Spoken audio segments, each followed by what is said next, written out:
Hello everyone and welcome back to Planescape Torment. God. Okay.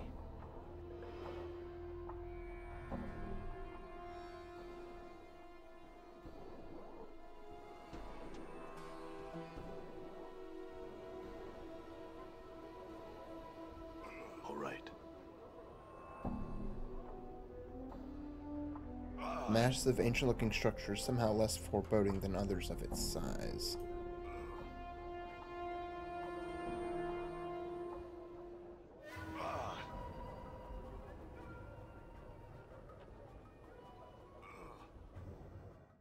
Yeah, okay, so those Harmonium guards don't like me for killing Jumble Murder Sense.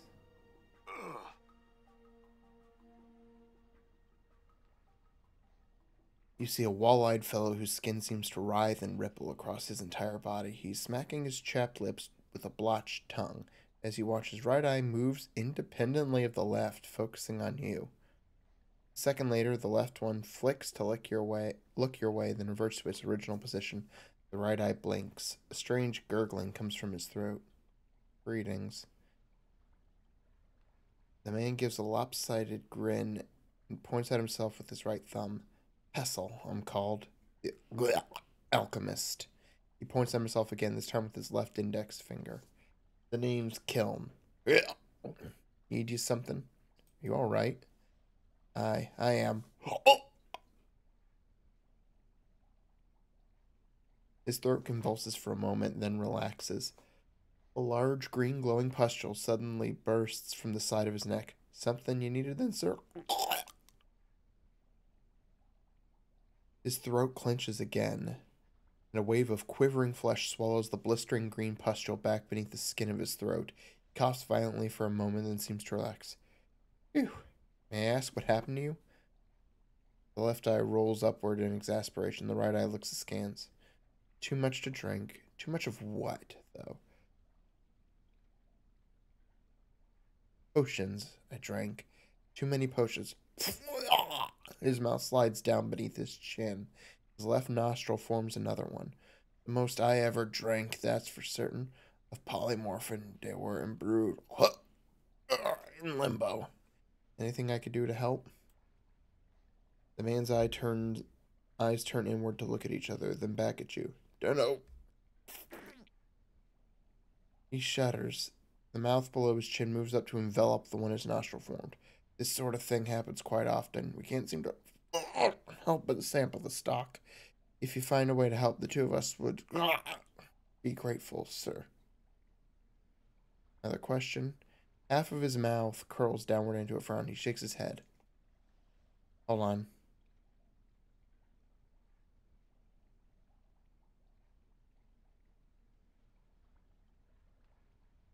Okay. He shakes his head. Work in the stockroom all day, I do. She shudders violently. Suddenly, a third eye pops open over the bridge of his nose.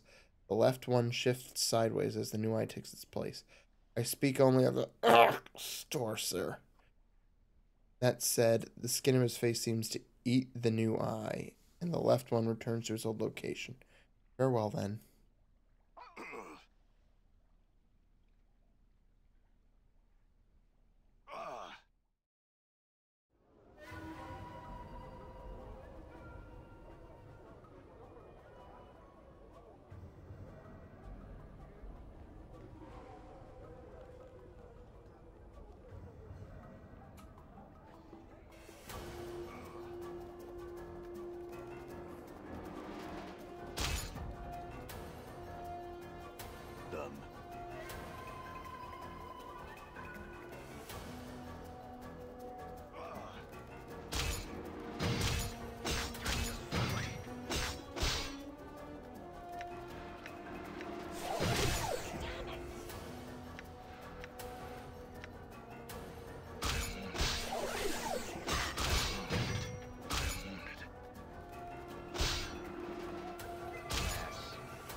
I'm gone. Aylwin. This tall, slender woman occasionally looks up from her cup of wine to scan the surrounding patrons and passer-by. Her facial features are elegantly exotic, and her eyes, a brilliant golden color, catch the light, sparkling as she looks about. Greetings. She regards you carefully for a moment before replying. She speaks slowly and carefully, avoiding direct eye contact with you. I, Aylwin, return your greetings. Are you looking for someone? She nods, staring wistfully into her cup of wine. Namel is her name, a friend of mine. Aylwin's. I, Aylwin, worry for her in this place and wonder why she hasn't come to meet me, Aylwin, yet. I could help you find your Updated friend. my journal. You would do this? She looks up from her cup, smiling, and you're suddenly overcome with a sense of hope and joyous gratitude. Seeing you tense up, she covers her mouth and averts her eyes once more. And the feelings fade to nothing. I, Aylwin, thank you. What was that? What was what, kind stranger? She bites her lower lip. I, Aylwin, know not of which you speak.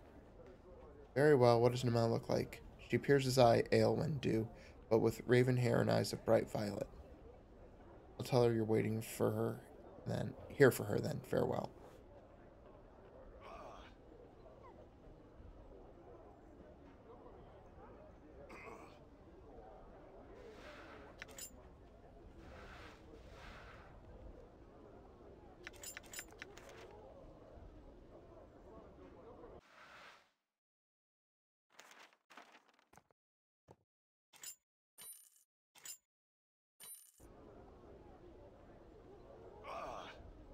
Done.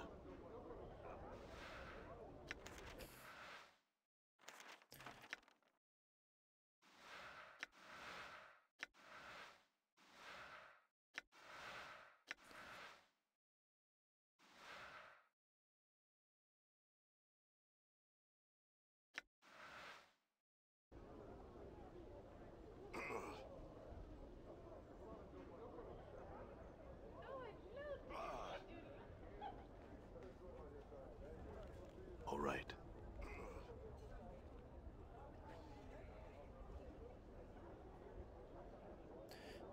Hello, Brand. This old woman examines you closely with her sharp gray eyes. First your face, then your arms of various tattoos. Greetings, scarred one. Come to speak with Brand, have ye? Come to have your fortune told, mayhap, for a paltry 5 coins? Yeah, tell me my fortune. Brand places your coins in her belt pouch and takes your hands. Quietly studies your palms, frowning deeply. At long last, she speaks. Some rare folk are what's called fateless, you see. They wander through their lives, doing as they see fit, creating their own destinies. Ye have no fortune to tell, scarred one. None at all. I've nothing to tell ye. So here is your coin. She returns your 5 coppers. See, I had some questions. I do not speak of things mundane, scarred one.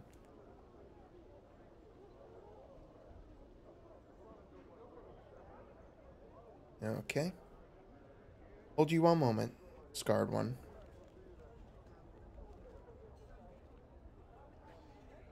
Brand reaches out, touching your arm. My mother gave me something once, long ago. Scrolls sealed with wax. A hooded man had entrusted it to her, and said that a man such as ye would one day unwittingly come to claim it. Here, I would have you take it now. What is it? Brand shakes her head, frowning. I do not know. She was sworn never to read the thing, and I obeyed her request to leave the seal unbroken myself. The man had paid her handsomely to take the scroll, but warned her of the direst consequences should she open it. Thanks then. Farewell.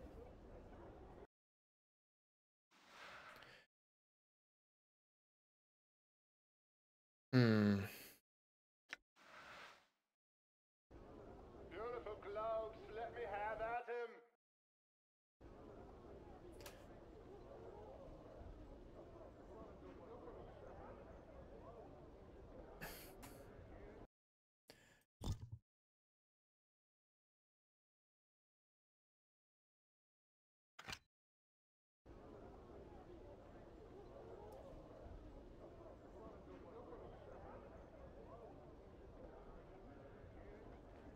You can't determine what this odd device is.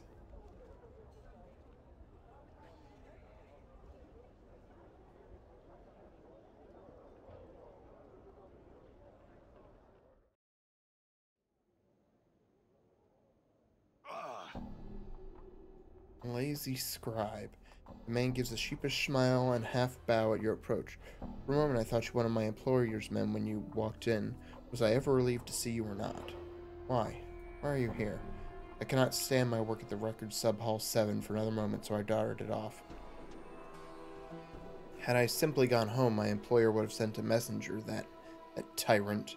That is why I am hiding here, of course. I intend to lounge a bit for a bit longer before returning to my cramped little desk. Farewell, then. I'm gone.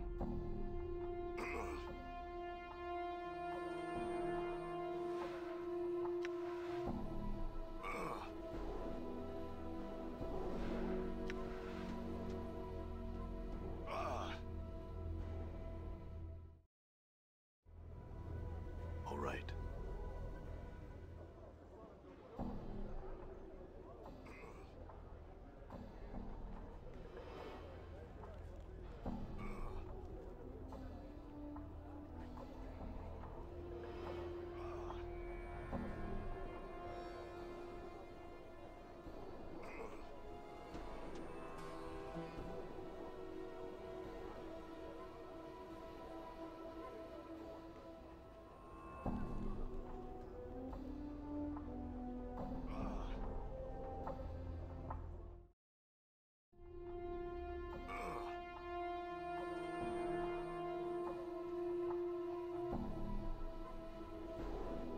Standish, this downtrodden little man, scurries about the curiosity shop, dusting, cataloging, and moving things about for the place's proprietors. You notice he smells faintly of onions. He glances up at you nervously as you approach him. Please, sir, I cannot speak with you. I have work to do, and my mistress simply won't allow it. All right.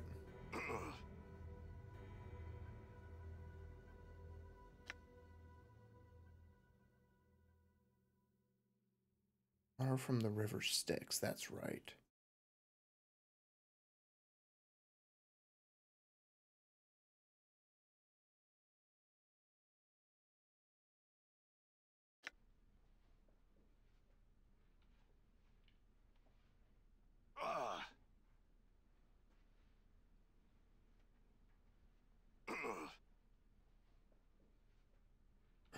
Varishika. This sharp-featured woman's appearance is attractive, though somewhat disturbing, with her blue-black skin and bright yellow eyes. As she examines you, a small pair of bat-like wings unfold from her back, then seem to settle back into her skin. Well, well, a floating, disembodied, prevaricating skull. She narrows her eyes. You're the scarred man who's been asking all the questions.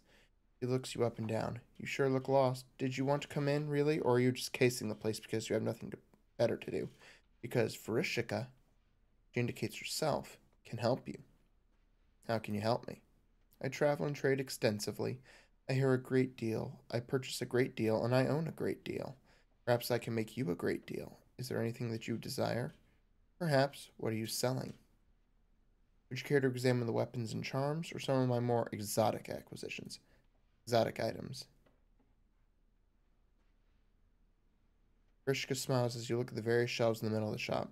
If you see nothing you like here, there are more items towards the front and the back of the store as well. Fiend's Tongue, Gorgon Salve, Metallic Cube, Monster Jug. You examine a plain-looking jug. Despite its common appearance, you feel reluctant to touch the thing, as if it might bite you. Vrishika watches you, chuckling, then shrugs. It's a jug. It's got some sort of monster trapped in it. That's why her hair is prickling up like that. And if you'd like it, it's only 123 copper. Now let's see the other things. Front of the store. Baby oil.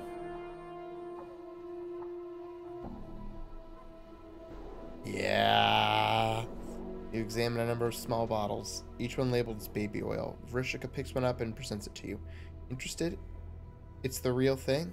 Of course. Thousands of mewling mortal babies went into the making of the stuff. Yes. No thanks. Okay. Elixir of Horrific Separation. You examine a bottle labeled as Elixir of Horrific Separation.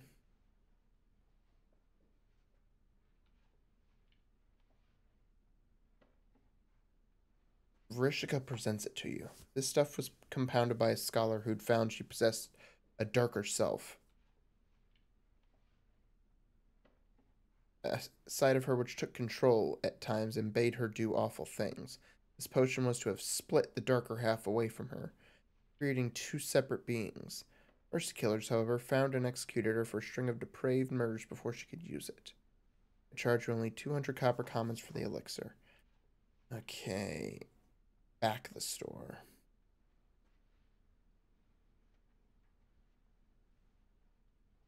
Yevra's ring.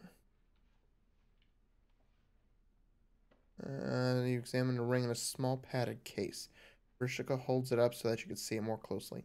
This is Yevra's ring of almost invisibility. It makes its wearer invisible. Well, almost. I will part with it for the meager sum of 349 copper commons. Stained lens. You examine a stained ground glass lens the width of your hand, held in a brushed steel ring. A small geared protrusion coming off the ring makes it look as if the lens should attach to some sort of clockwork machine, and it smells faintly of horrible perfume. Vrishika holds it up for you. I have no idea what this really is, but it radiates fairly powerful magic. An old soldier named Gissus, name sounds familiar, brought it up to me from a lower plane battlefield. He'd murdered his own men in order to escape his tour of duty there and brought me a number of interesting items he'd collected over the course of the campaign. I've kept it mostly as a conversation piece, though you may have it for 149 copper coins if you like. Yeah, I'll take that one. Yes, Vrishka purrs. A wise choice. The copper you pour into her hand seems to disappear the moment it touches her palm. She hands you the item. Please enjoy your newest acquisition. Alright.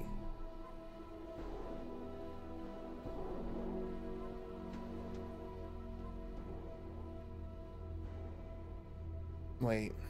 The Gorgon salve. You examine a bottle labeled as Gorgon salve. Vrishka holds it up for you. I traded for this with some sword-slinging prime worlder. Perseus, I think was his name.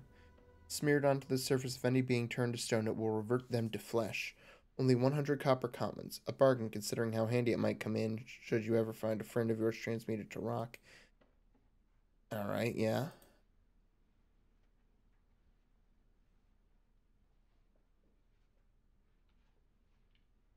Tattered ragdoll. The years have not been kind to this tiny ragdoll. It is coming apart at the seams, and it looks like its threads are unraveling. It is obviously intended to be a replica of the Lady of Pain, but the button eyes and its plush softness don't strike much fear into your heart. Vrishka holds it up for you. This was in a well-trapped strongbox sunk deep beneath the surface of Sigil. It was part of a small hoard of treasure and forbidden magical text, though I don't know what it's for. No.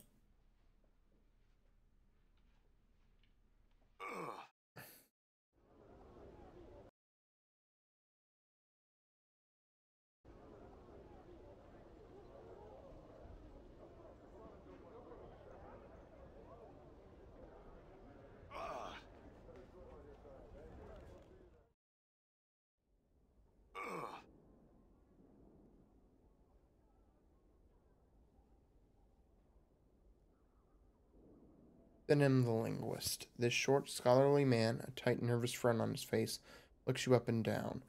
Greetings, I am Finim. I must beg your pardon, sir, but I care little for guests, invited or otherwise, so unless you visit with me, I would ask you to leave. I did have some questions. I would have you know that I am a scholar and a linguist, sir. While I shall happily entertain any questions regarding my field of study, language and the like, I can be of no help to you in other matters. Alright.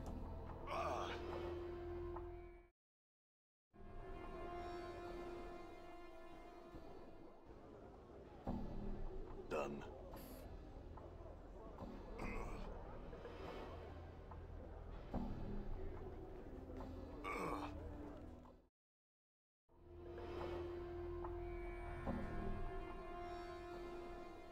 All right. Yavanna. Before he was a well-dressed elderly woman in a gown of peach-colored and golden thread. She stands quietly, her hands folded together primly, and nods in your direction. It is then that you notice she has no pupils. Her eyes are entirely white. Greetings, sir. I am Yavanna. Welcome to my galleria. Feel free to look about, spending as much time here as you like. Should you have questions regarding any of the pieces, do not hesitate to ask me of them. Alright, I'll look around. Wait. One moment, sir. Your voice. It is heavy with age and wounds. Would you be so kind as to permit me to touch your face? Sure.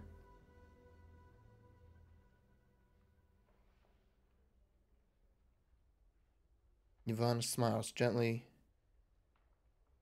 running her old hands over the skin of your face. She frowns, looking slightly puzzled. So many scars, both old and new. They seem to... She touches the side of your throat, flushes, then pulls away. Pardon me, sir. I was curious to see how far they went. It's fine. And they're everywhere. My whole body is scarred. Yavanna nods. All right.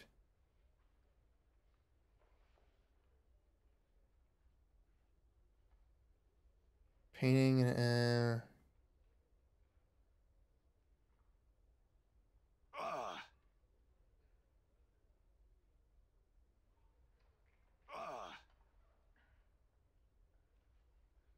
The statue looks like it is about to make some angry proclamation. The sculptors captured the essence of fury magnificently. The chiseled tension lines around the neck and forehead alone must have taken many long months to get correct. Fine cracks run over the entire statue, and there's a plaque attached to its base. Read the plaque. The plaque reads, the statue is believed to be the final fate of the Ethersarian sorcerer Gangrohidden. Attacked by a conclave of rival sorcerers, at the height of his dream madness, he was imprisoned with a spell that turned his flesh into stone. Gangrohidden is said to have been frozen with a final awful curse still upon his lips. A curse so terrible that it was never meant to be spoken by the lips of a living man. Examine.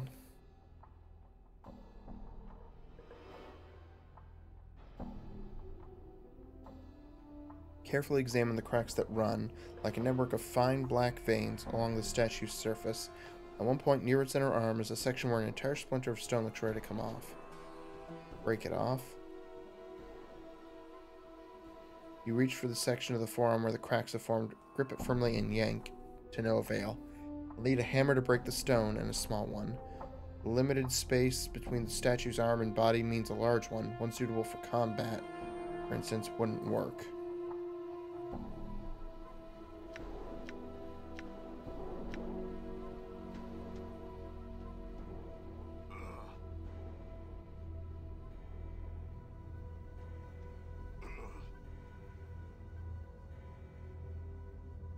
Massive horn, beaten lead, wound with brazen chains. The horn is horribly mangled, as if some tremendous force had crushed it. Jagged blades protrude along its length, almost as if it were meant to be used as a club by some gigantic creature, as well as a battle horn. Placard mounted beneath the horn reads, Cleansing Horn of Acheron. Your head against the wall, try and blow the horn. Try as you might, you can get no sound to issue from the massive horn. Your lips come away from the mouthpiece, tasting of blood, smoke, and metal.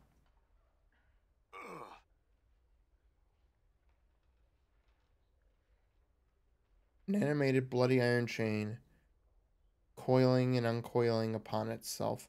The chain itself seems to bend and weave like the spine of a snake. A small placard reads, A chitin's animate chain from jangling Hyter.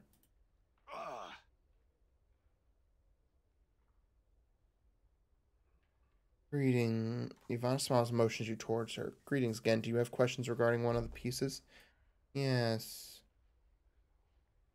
Statue of the Screaming Man. The statue is believed... Okay.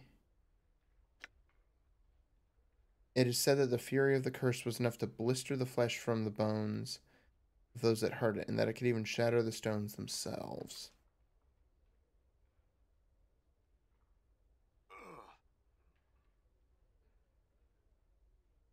Dark birds of Ocanthus. Several shards of black crystal or ice swirl within the freezing wind that this ornate pedestal gives forth. Each shard looks razor sharp. Touching or grabbing one could be perilous. The placard on the pedestal reads, Dark birds of Ocanthus.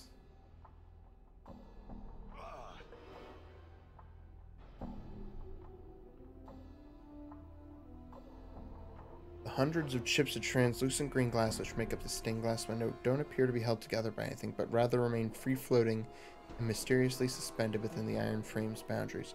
The shards ripple and move in slow waves, causing bizarre patterns to fluctuate across the window's surface as various portions of it reflect the gallery's light in different directions. A small placard beside the window reads, Arcadian stained glass window. Touch it. You reach out to touch the undulating glass shards, but find you cannot do so. Your hand stops just short of the surface of the glass.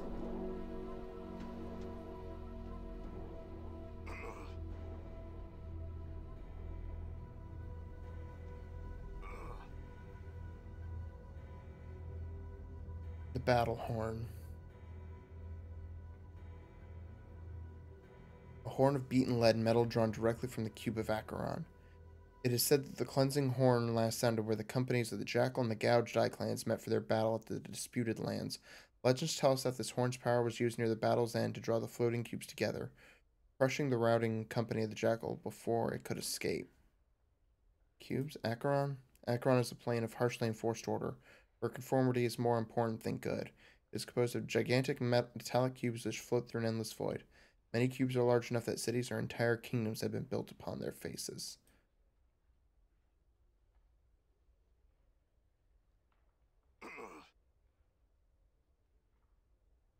Ruby statue.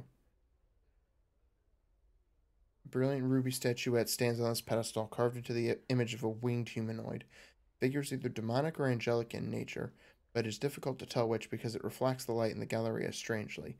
There is no placard indicating what exactly the statuette is.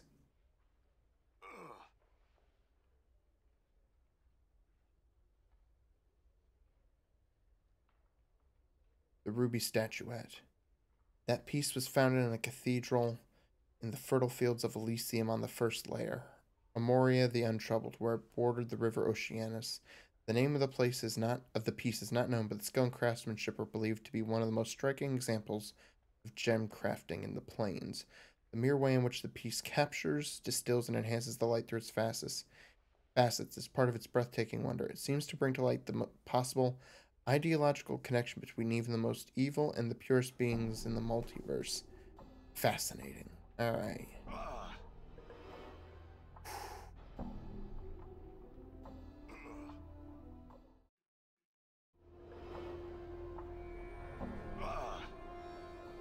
All right.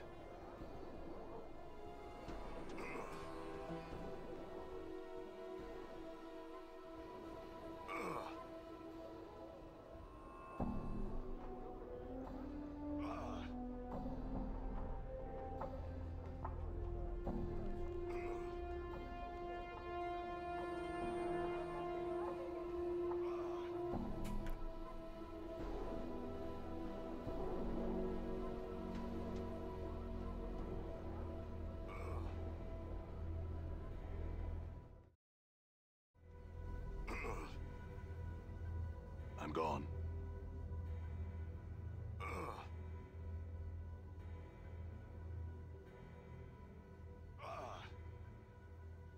The Advocate.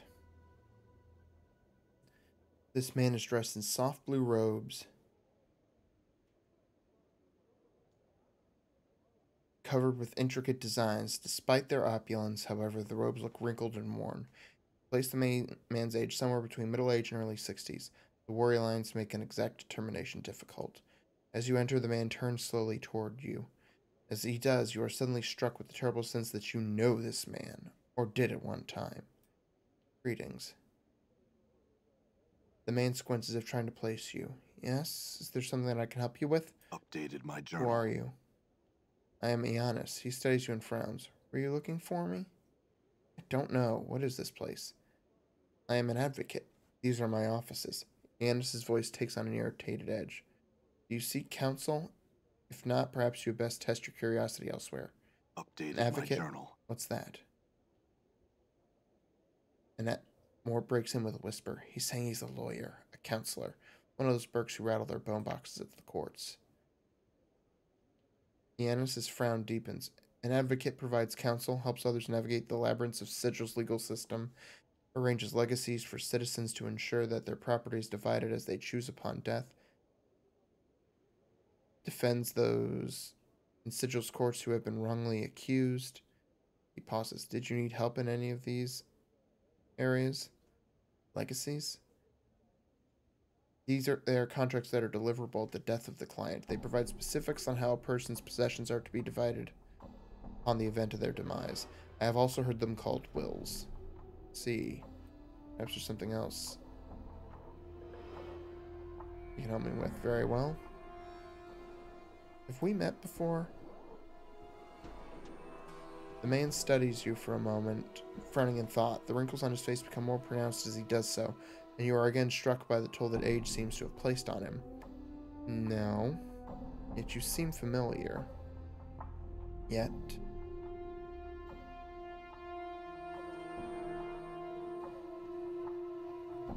He continues to study your features and shakes his head.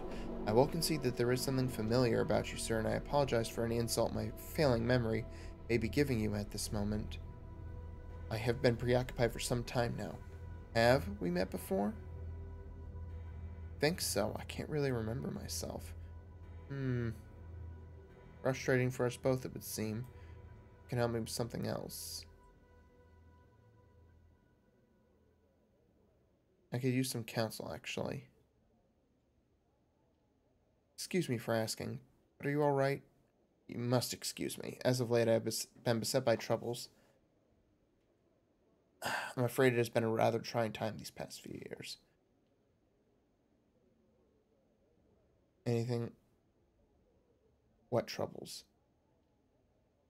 Iana sighs. I do not wish to burden you. I lost my daughter not long ago. There was also the fire, but that is another matter. Tell me about your daughter.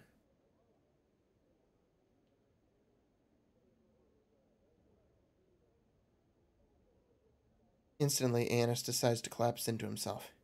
Yes. His business-like facade drains from his face to be replaced with cold despair. My daughter, Deonara, passed away some time ago. I saw a woman by that name interred in the mortuary memorial hall.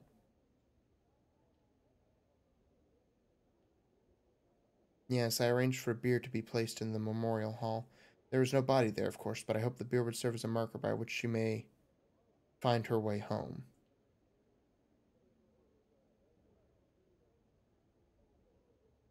It worked. Her spirit resides there now. What? Annis looks flustered. What did you just say? Her spirit now resides in the memorial hall. I spoke with her for a time, and she seems to be in distress.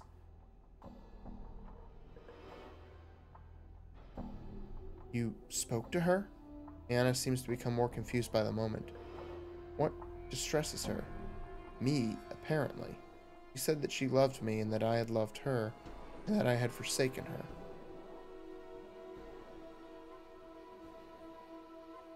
I see. Perhaps. Annis frowns and studies you. His face has become like stone. Are you the one she left Sigil with? The one who led her on the journey that killed her? I'm not certain. I think I may be that man, but I have forgotten much.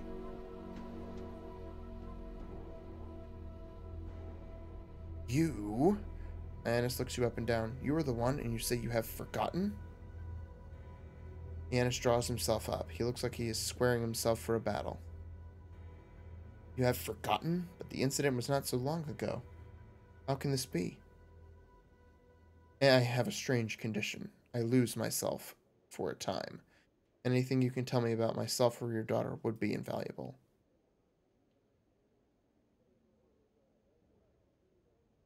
Countless liars have I known in my tenure in this city. Anna studies you intently. You do not strike me as one of them, at least on this matter. He sighs. If you truly do not remember, then whatever befell you and my daughter in your journey must have left deep scars. I am inclined to agree. Then I ask your word on this. If your memory returns, and you discovered what has happened to my daughter, return to me so that my mind may at last rest on this matter. Vow, I will do that. Very well then, now leave. I wish to be alone with my thoughts. Farewell then.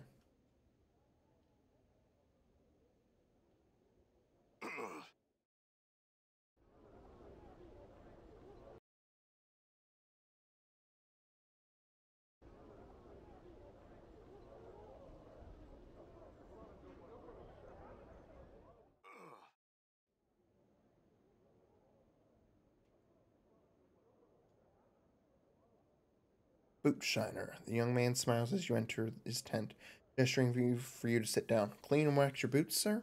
Wonder shine for only 2 copper commons. No thanks. And a farewell to you, sir. Please return should you need your boots shined.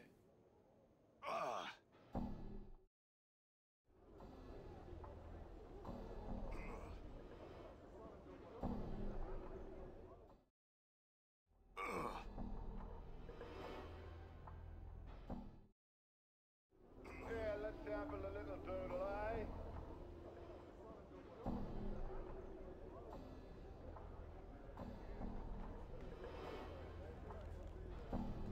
Abel Ponder thought. This older man looks somewhat bookish. His clothing and accessories are extremely clean, neat, and well cared for, and he often pauses to brush some fleck of dust or lint off of them. A symbol resembling a stylized dagger piercing upwards through flames embroidered upon his tunic. Greetings. The man's eyes pass over you, gleaming as they fix on Mort. Oh, I say, would you look at that? A floating skull. Mort turns and looks behind him. Where? Where? The man gasps. By the unjust laws of Turney the Merciless. Who? He suddenly covers his mouth and looks at Anna apologetically. Sorry. The man was a horrible tyrant, now long dead. His name should never be spoken so. 'Tis rather vulgar. My deepest apologies, my lady. I did not mean to offend. Anna shrugs, rolling her eyes. Talk as you like, Cutter. I care not a whit for what you say, unless you rattle in your bone box about me, that is. Try and get his attention. He turns back to Mort. But behold, a skull, buoyant, levitating off the ground, cognitive of its environment, and possessing hearing, speaking, and seeing capabilities. Yet, turns to you as if you are suddenly a confidant. This is truly one of the reasons that the plains shall never become dull to me, sir. Just when you think you have seen everything, the plains show you yet another corner to peer around, and he raises his hands gloriously. Suddenly, whole new, wondrous vistas are open to you. Actually, the talking, floating skull thing is quite common, right up there with self-resurrecting amnesiacs scouring Sigil for their lost identities. The man ignores you, looking to Mort instead. I say, Skull, he begins. Mort gasps. Look, behind you, another floating skull. Let Mort have his fun. The man seems to have forgotten you entirely, instead turning in shock to look for his other floating skull. No! Where? Where? Right where I'm pointing. There. Where? I cannot see it. Mort speaks with mock exasperation. You just missed it. A whole parade of them. Probably never happen again in a million revolutions of the Great Ring. He turns and harumphs. I sense you also possess a peculiar degree of mockery. Mort bobs slightly, as if nodding. I prefer to refer to it as keen insights into human nature. Get the man's attention again. He suddenly seems to see you for the first time. The man's eyes widen. By the unjust laws of Turney, he catches himself looking apologetic. I say, are you alright? You look... Fumbles for the words. Hurt. I'm alright. Aye, it hurts to look at him, it does. Very amusing, Anna. I had some questions, sir. The man nods, eagerly. Of course, of course. I'm always most happy to answer what questions I can, young sir. What do you know of Ravel Puzzlewell? Ravel, if she truly existed, and there is little to prove that she did, was a night hag, one of the inhabitants of the Grey Waste, one of the lower plains, and believed by some to be the worst of the lower plains. As the legend goes, Ravel was mazed several centuries ago. She was believed of being a mistress of many strange magics, and apparently her presence in Sigil constituted a threat to the lady. I'm amazed that I know little about her. Alright.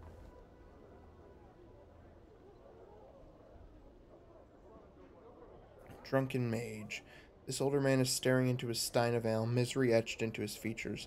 The battered pewter mug is an unusual one, lightly engraved with strange runes and bearded faces, and covered with a coat of thin frost. He looks up as you approach him.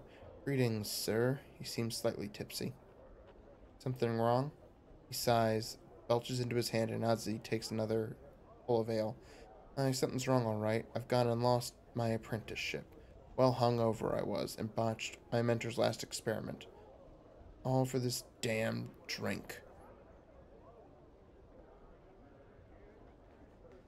He sneers at the mug in his hand, but in seconds his expression softens and he takes another swig. Ruins everything, it does, this damnable drinking of mine. Why don't you stop Updated drinking, my then? journal. Why don't you stop drinking, then? He shrugs and sighs miserably. I simply cannot. I want to, but I cannot. I just need to drink. I try and stay away, but desire eventually overcomes me, and I cannot resist. Such a wreck I've become. He throws back the last of his ale and calls for more. I see. What's that mug you've got there? This? He looks down at the pewter mug. I won this in a dice game. It's enchanted to keep whatever's in it freezing cold. In my case, cheap ale. Browns rubs at his eyes and takes another swig of his drink. Something wrong?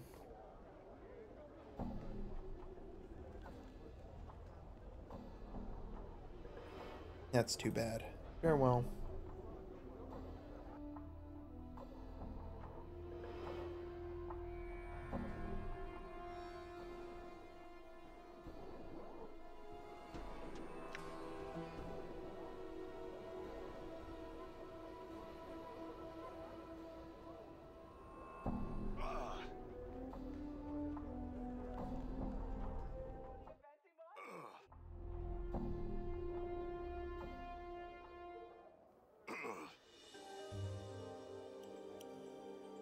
Done.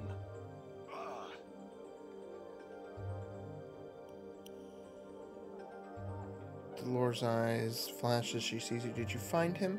You agreed to return the keys to my heart? No, not yet. Farewell.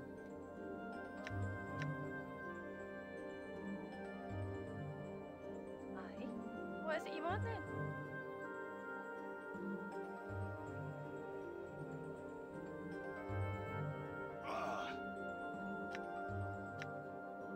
Hey, what's eating you, Chief?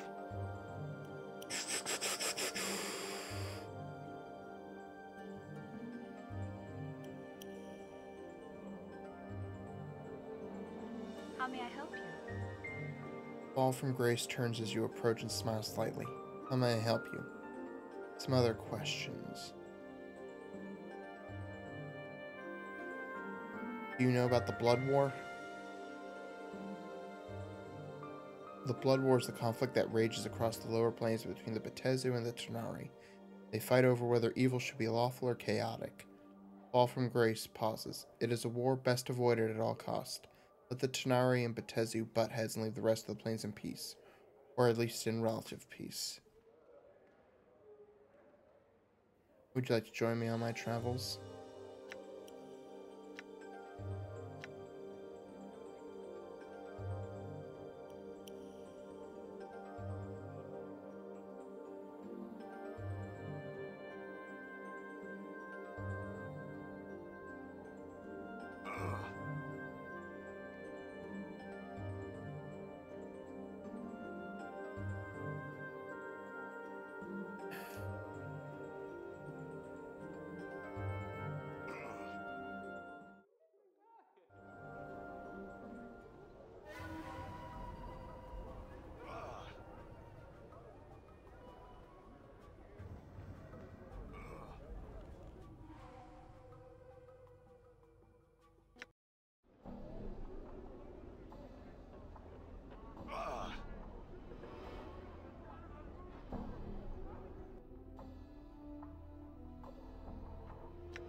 Scope looks like someone's...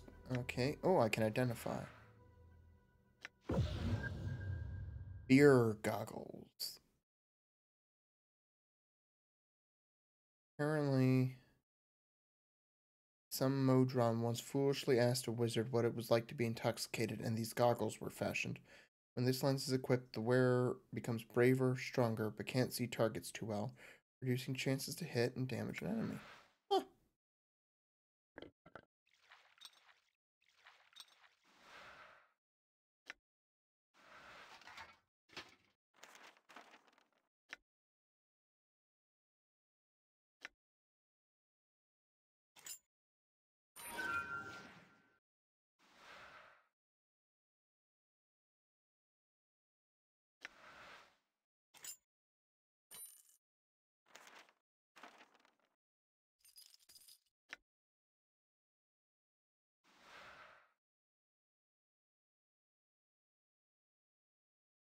Usable only by lawful good. Endure.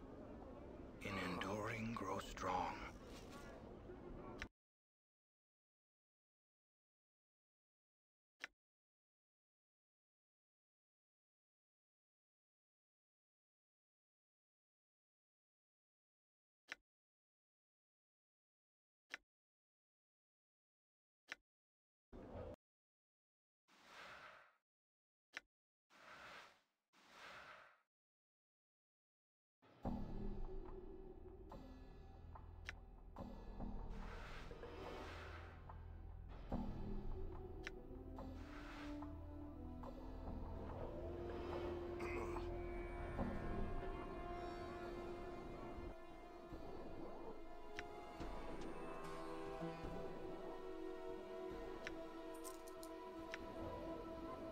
I'm gone.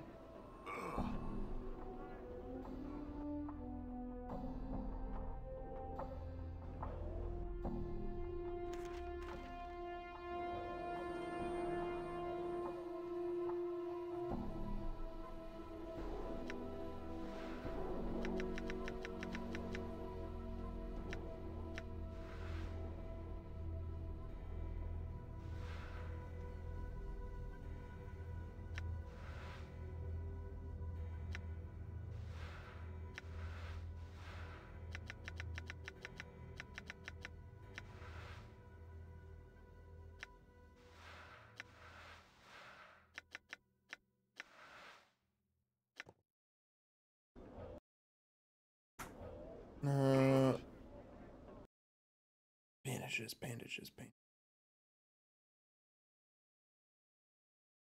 Now. Okay, that's alright. See the shine on that? See the edge on it? I tell you what, Cutter, that'll do you your business.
Alright.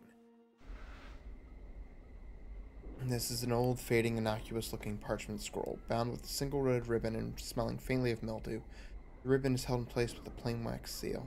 Break the seal, open the scroll, read Updated it. my journal.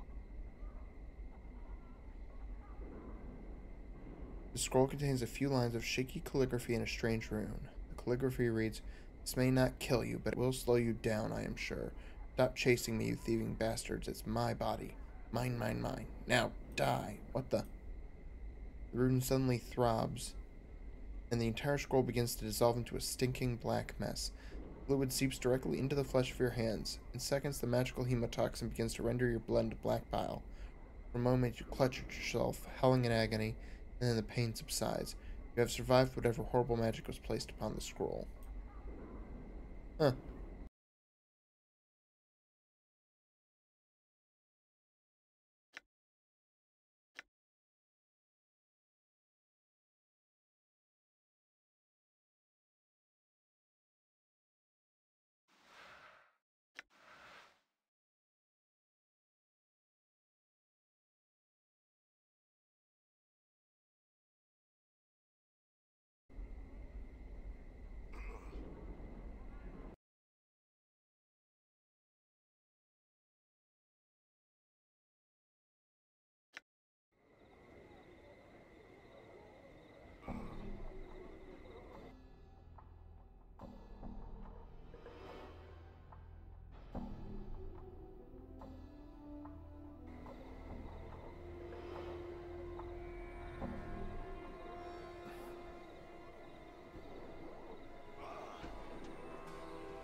Under Sigil. I'm gone.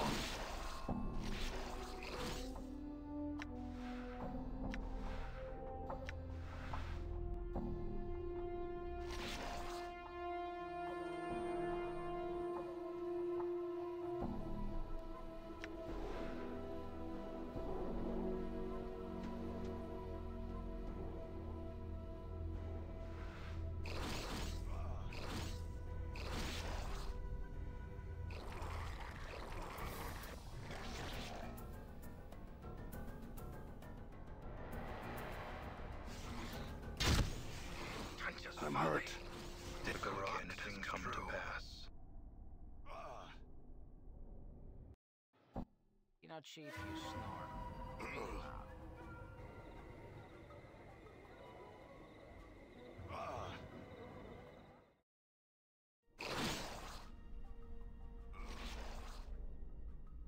I'm gone.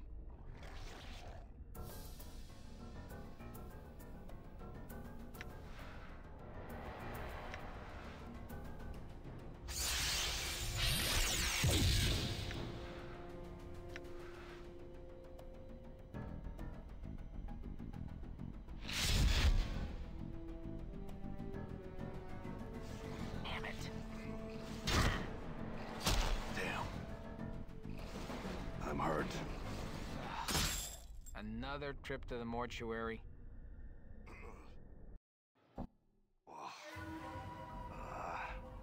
Feels like I've been strained through someone's bowels. I'm gone.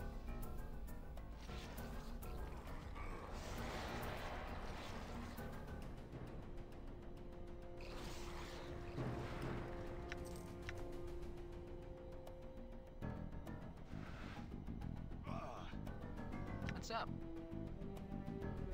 Okay. Mort.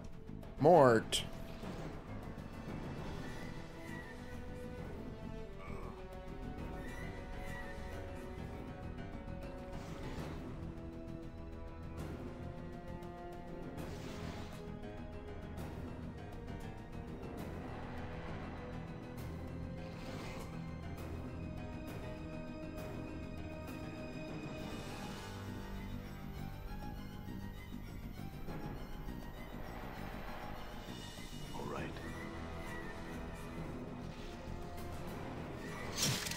Did you see that? Did you see that? My jaw is hanging on by a thread. Would you give me a hand here?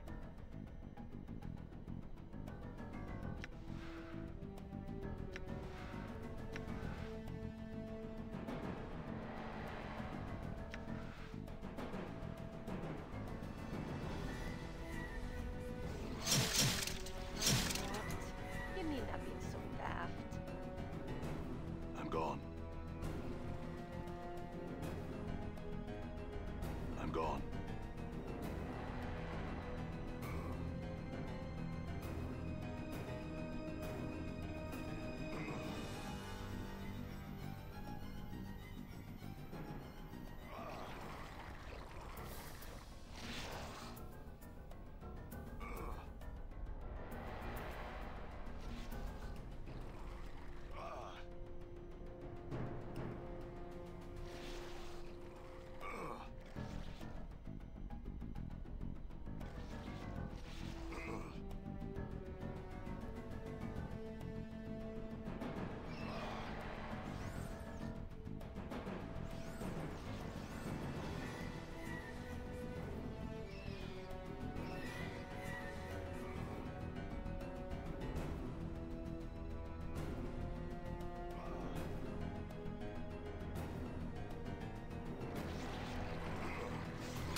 Wow.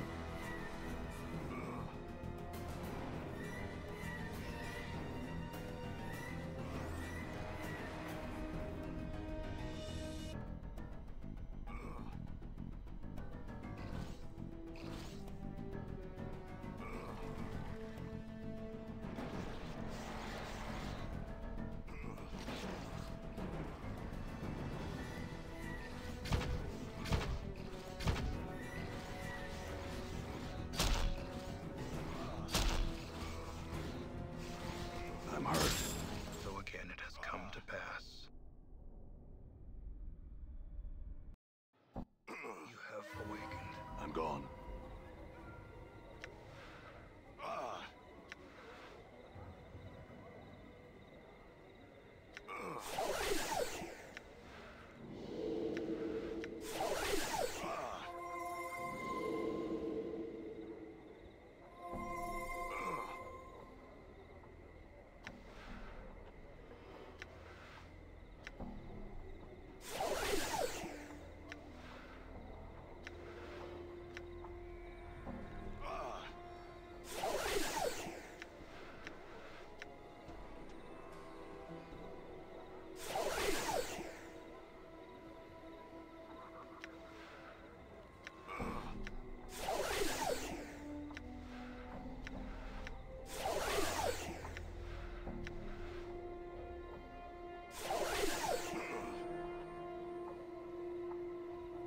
Okay. What are you doing here? He points toward the stairs beside him, which look to descend straight beneath the city. Guarding this stairway, sir. Why? Where does it lead? The realm below. Seeing your expression, he continues. Under Sigil, you may have heard it called. Any reason you're keeping people from entering the place? Chuckles softly. Plates of his armor rattling with the movement. I'm watching for anything that comes out, sir. Things that don't belong in Sigil proper. What sort of things are down there? Don't concern yourself with it. He regards you curiously for a moment. You're considering going down there, aren't you? Well, be most cautious. Rumors abound of the worst sorts of creatures living down below. Alright.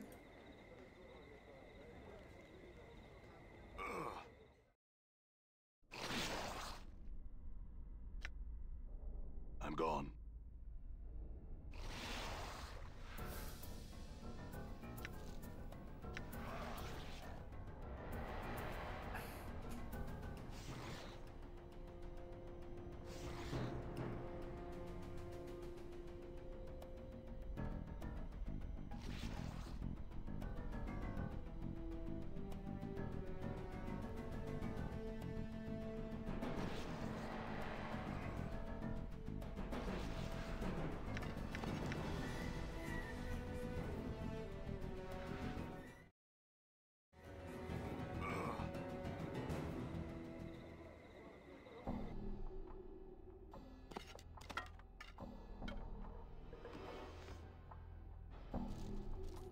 Yeah? Hey! Hey! Hey!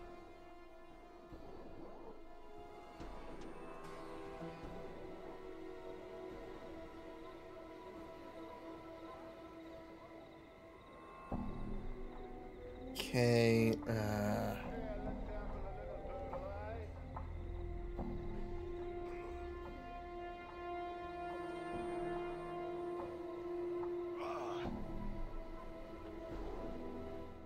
where can I find the river Styx? All right.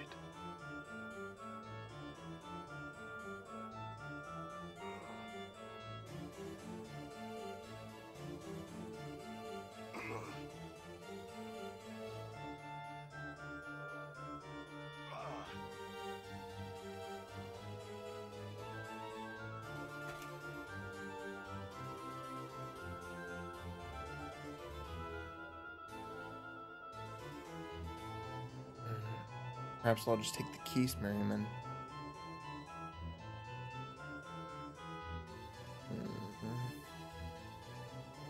The only way you'll be taking my keys, young one, is by prying them from my cold, dead fingers. and I am uncertain of the wisdom in starting a row in the civil fest hall.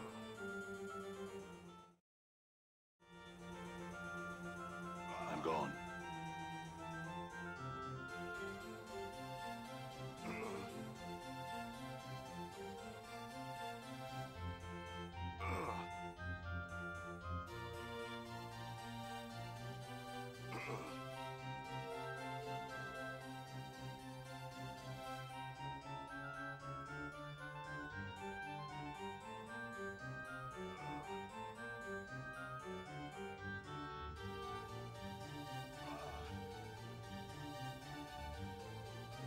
Unfulfilled desire.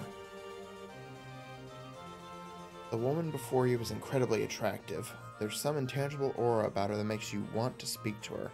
As you step up to her, she glances at you coyly, then she gives a knowing smile. Greetings.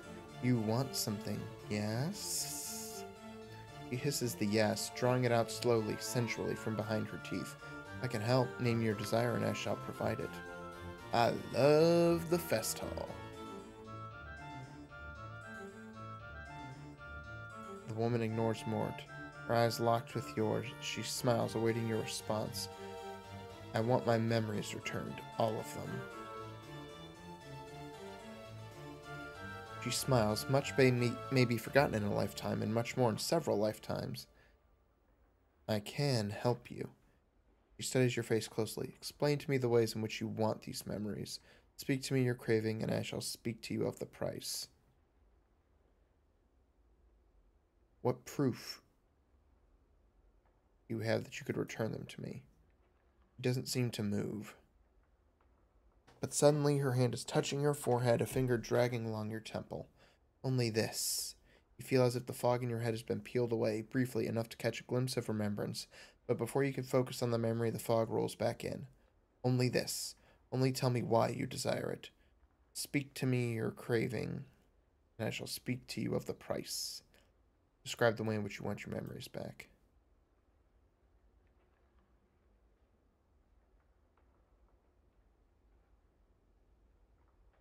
As you speak, her smile fades and she leans forward attentively, her eyes ravaging your features as you speak. Her presence compels you to speak more than you normally would, and after a few moments her eyes flutter closed as she gives a sharp intake of breath. Suddenly, the desire for your memories begins to wane. Your want slowly drains out of you, leaving only a cold emptiness in its wake. She opens her eyes again as you stop speaking. What is wrong, traveler? Do you no longer want your memories returned to you? No, yes, what have you done to me? She seems perplexed. Whatever do you mean? Despite her innocent demeanor, you're certain something unnatural has occurred. You somehow siphoned off some part of your desire, stolen it away for some ghastly collection of wants, or perhaps to feed upon. Had you finished speaking of your desire, you're certain it would have been lost forever to you. Come now, is there something else you want then? Tell me of it. I'd best not. Farewell, unfulfilled desire.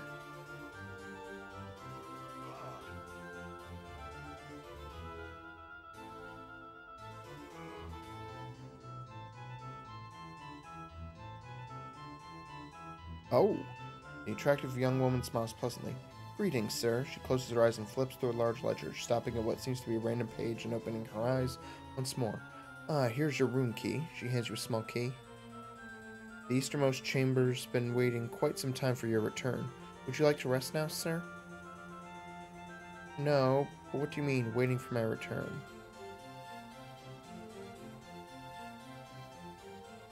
The clerk gives you a strange look.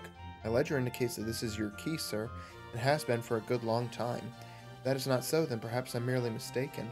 Would you like to rest now, sir? Yeah, that'd be nice.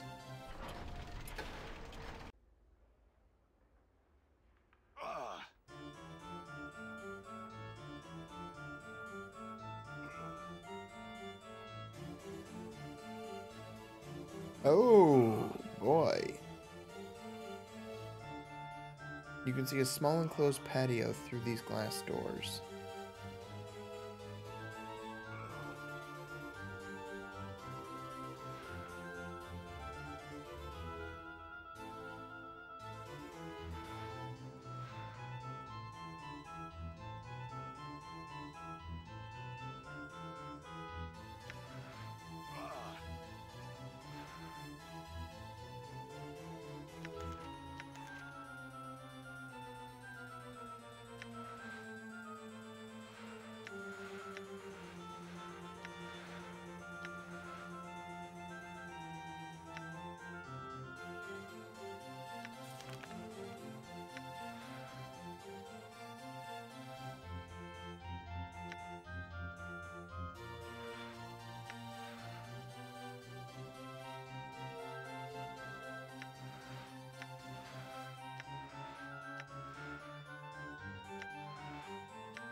Oh, fuck. I hear your words.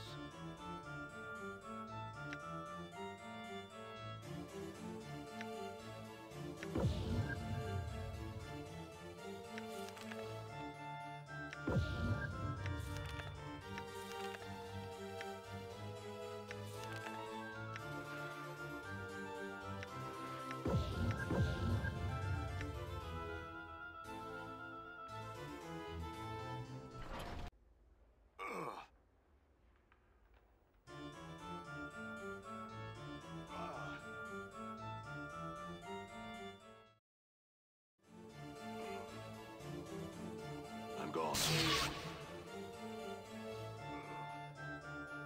Aye?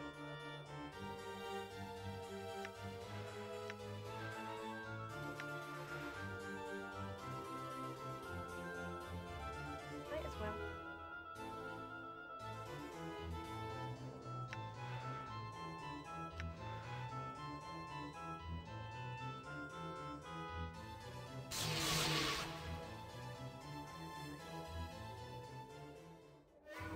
Okay.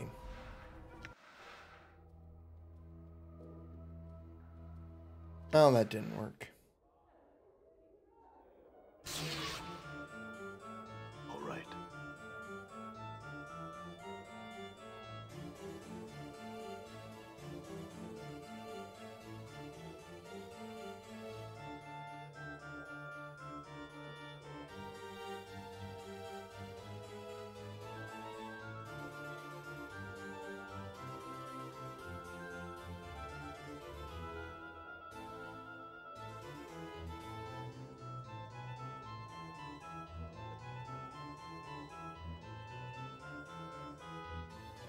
Aye?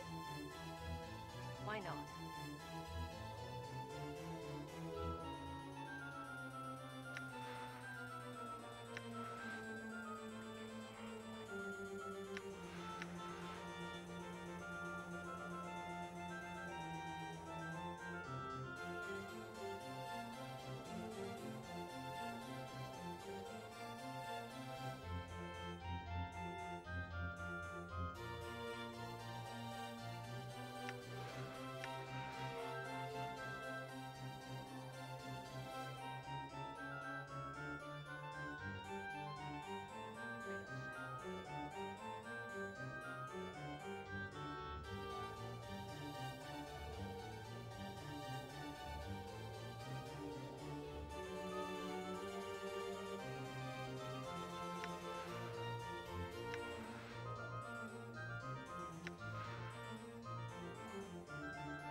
Okay.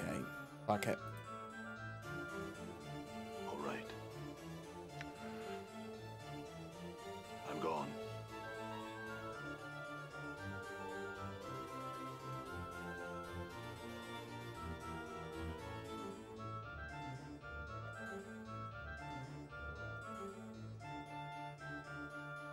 Hmm.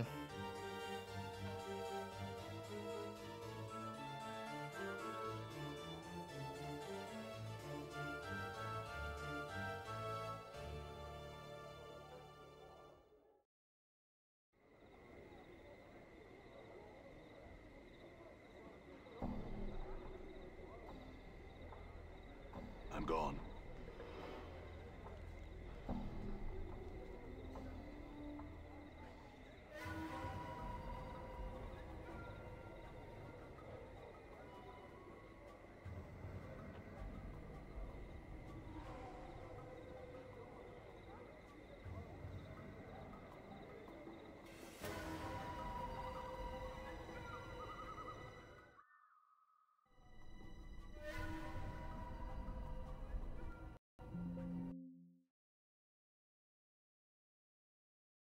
Game crashed.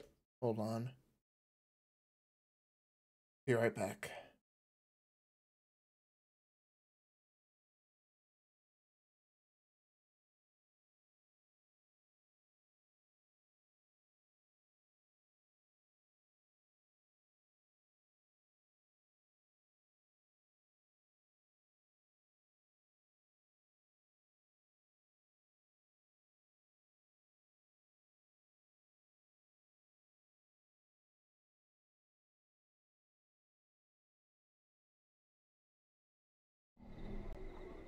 All right.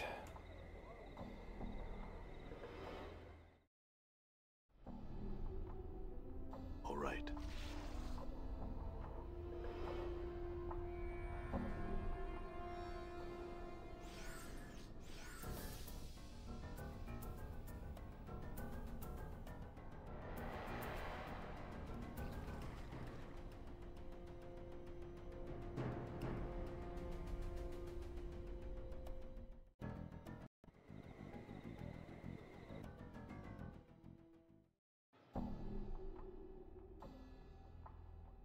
Hmm.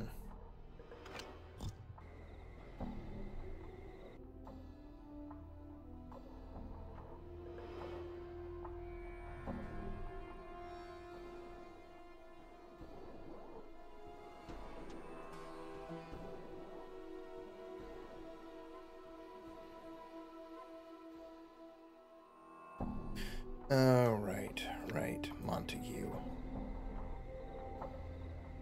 All right.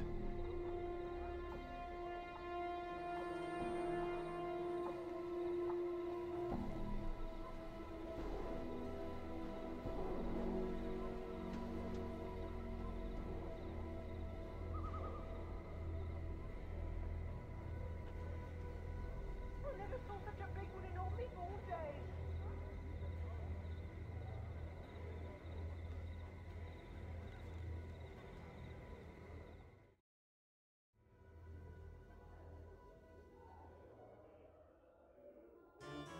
All right.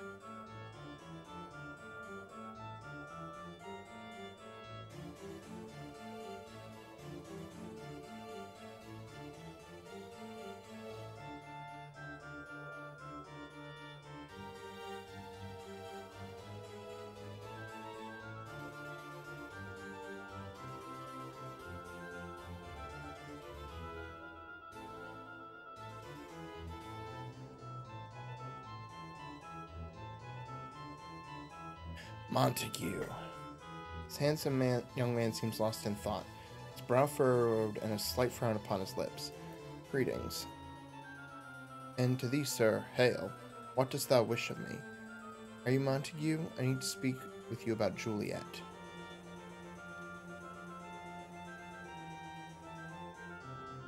Oh, he gives you a puzzled, slightly suspicious look. I demand her love, and I demand that you withdraw your false protestations of love before I mash you into tiny bits. Thou love her so that thou wouldst fight me? Yes?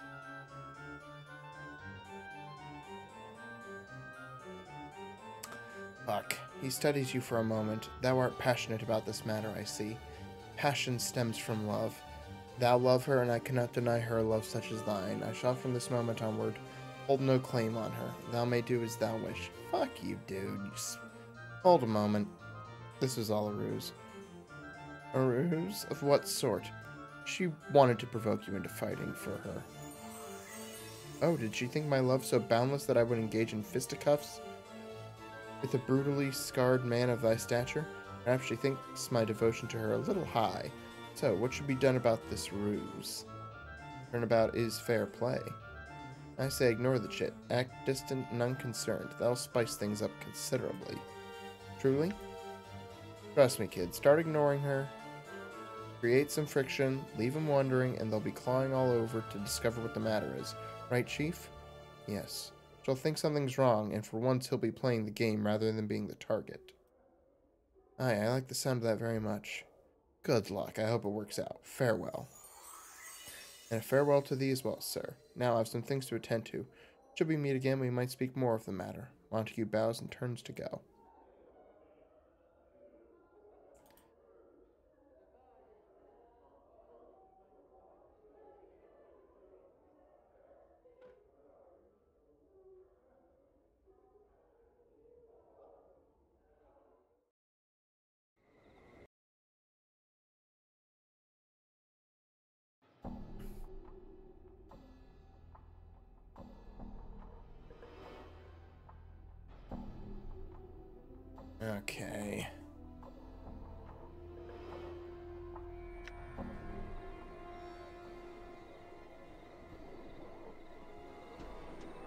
gone.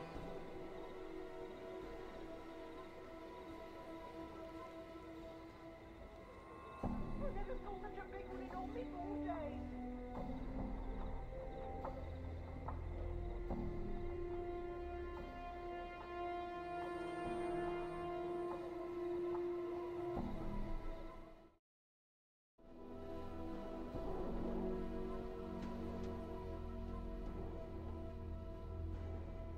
Shka gives a half bow. Welcome back. Here to buy something? I'll entertain any questions about the merchandise, but I'm not going to be drawn into one of your famous 20 questions about anything around the spire. Understood? Tell me about this place, at least. What you see within this shop is the result of much trading and traveling across the plains. She makes a sweeping gesture at the shop. Weapons, charms, and other specialty items are for sale here as well. Everything that is rare and oh so exquisite fills this emporium. Your needs, I sate them. Let's see your merchandise then. Let's see the weapons and charms.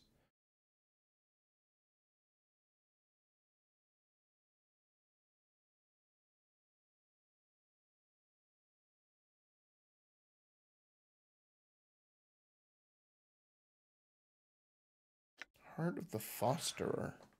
Summons the Somian. Oh boy.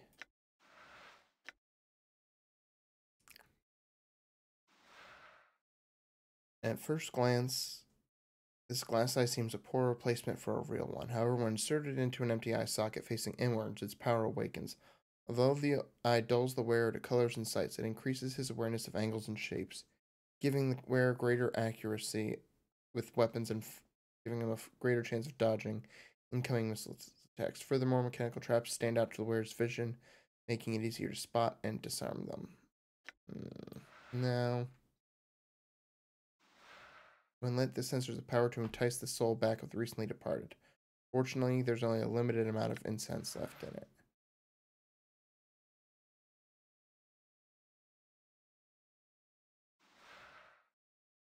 These ashes are all that remains of a school of illusionists called the Pabulum.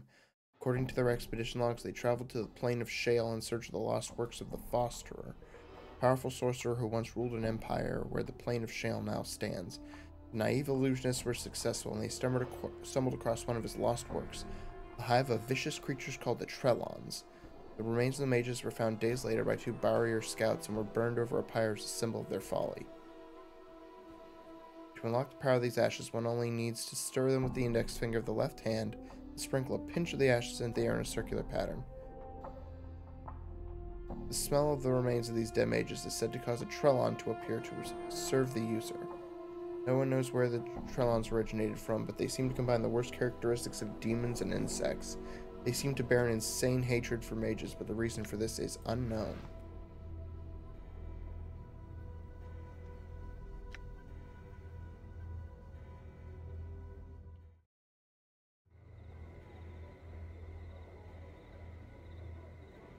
I think those things in Under Sigil were... Now, let me... Water from the river Styx. Yeah. Fiend's tongue. You examine what appears to be a tongue floating in a jar of brine. This is a... Vrishka frowns at it. This is a fiend's tongue. A Cornigon's, I think, but who really knows?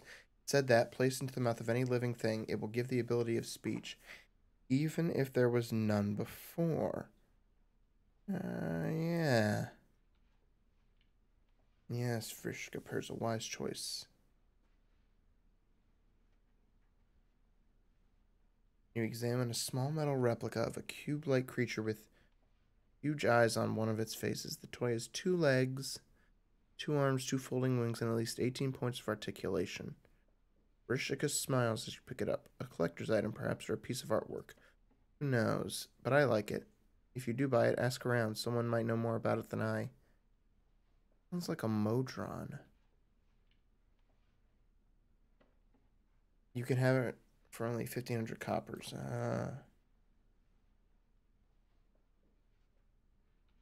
Deva's Tears.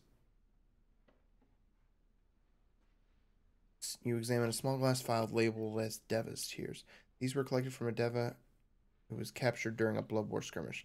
The fiends tormented the imprisoned angel for eons before he had last escaped. This small bottle holds the 12 tears he shed in that time.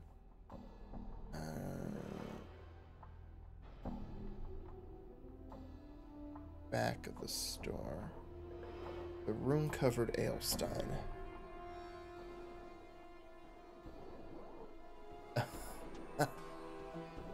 Okay, you examine a large pewter Aelstein covered in strange runes. Vrishka holds it up for you to see more closely. An ale mug of unusual manufacture, which keeps its contents, usually beer of course, icy cold whatever the surrounding temperature. 299 copper commons, and you'll enjoy the frostiest ale you've ever had outside the paraplane of ice. Alright. Lady of Pain doll. Chocolate Quasit. You examine a twisted little imp-like creature sculpted out of pure milk chocolate. It looks delicious, does it not? Imported from the lower plains. These are rare now and quite prized by lovers of chocolate and confections. It's a real Quasit, a fiendish familiar, polymorphed into chocolate by powerful sorcery. Codex of the Inconceivable.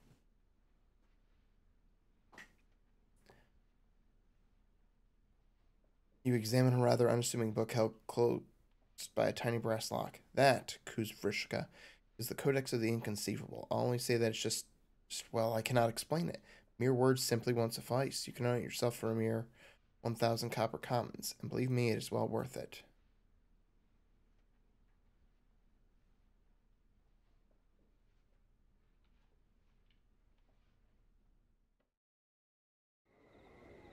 Done.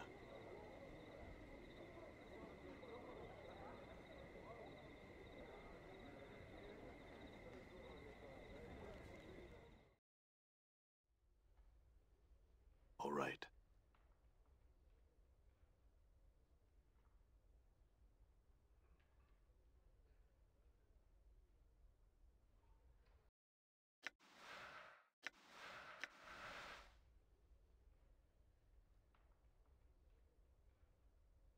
Apply the Gorgon salve to the statue.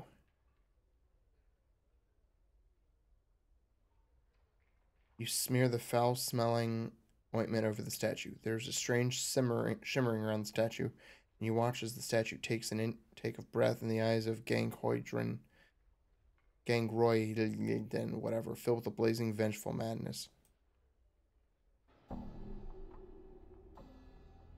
Run like mad.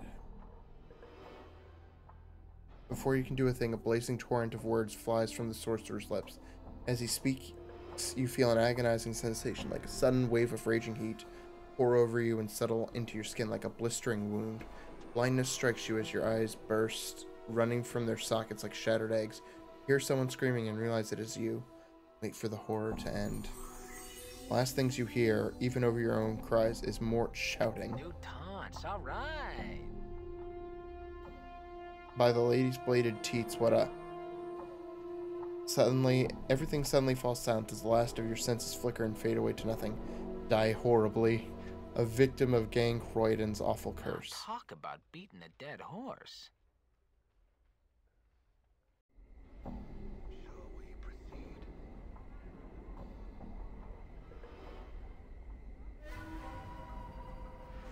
My dagger's not working in this thing. My dagger's not working. Princess Folly. My dagger's not working in this thing.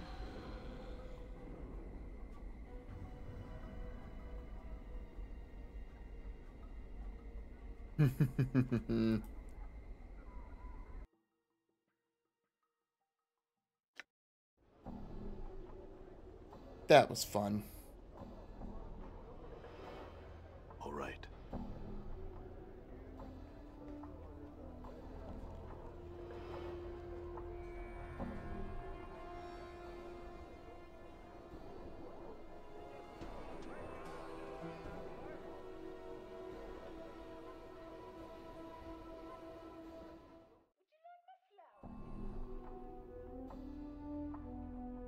All right.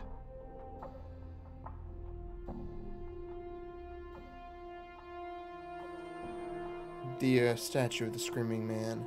Oh, you should ask about that. Just after a terrible noise, some patrons came running to me about a mangled corpse on the floor. The harmonium came to remove the body from the premises, but could find no perpetrator. I told them that, in all likelihood, some madman had released Gangroid and had been slain by his curse, but the old sorcerer himself was nowhere to be found. I know nothing more. That's all I wish to know. Farewell. Yeah. The statue, in truth the once petrified sorcerer Gangroiden, is simply gone, presumably having walked off without leaving so much as a note of apology.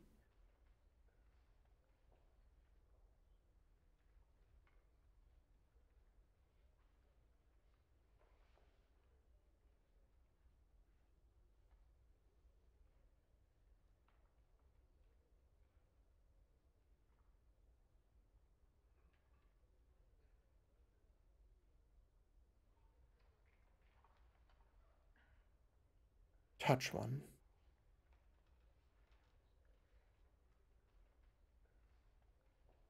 As you reach out to touch one of the whirling shards, your finger enters the icy wind that rises from the pedestal.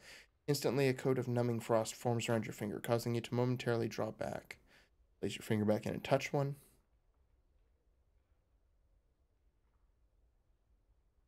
You thrust your finger into the frigid, numbing wind. Unbeknownst to you, your forefinger freezes solid. As one of the black shards spins into it, your fingertip breaks off with a sharp crack and goes skittering across the Galleria floor. The icy dark birds remain in their whirling orbit as you wait for your fingertip to grow back. Leave. Hope no one saw any of that.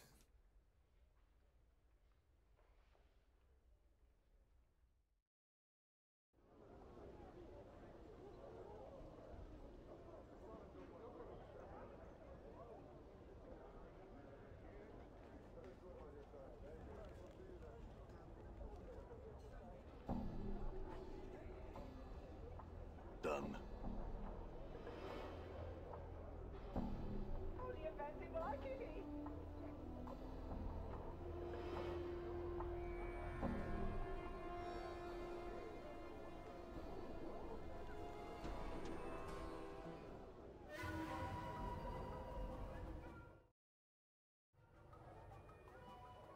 All right.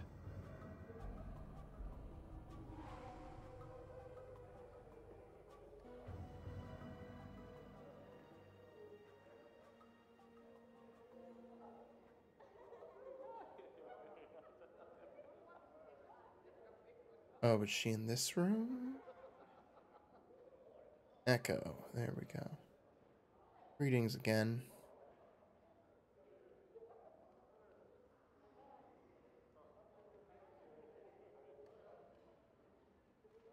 May I ask why you can't communicate? Do you know the word that will undo the multiverse if it's spoken?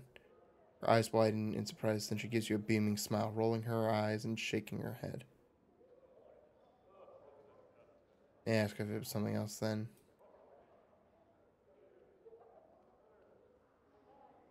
Trying to find Vivian's scent. Do you know where I might be? Versus Crimson Veil?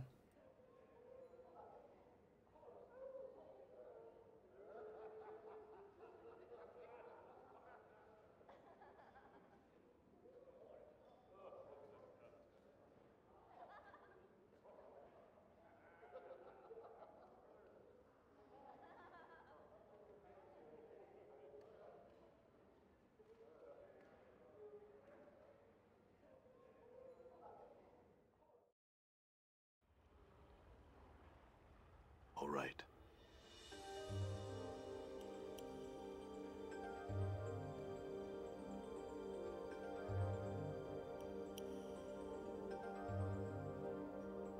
Sensory stone. This grayish-white stone, held in a mesh of engraved silver bands, pulses with light. Something was once inscribed down into its base, but the writing has been scoured Updated my away. journal.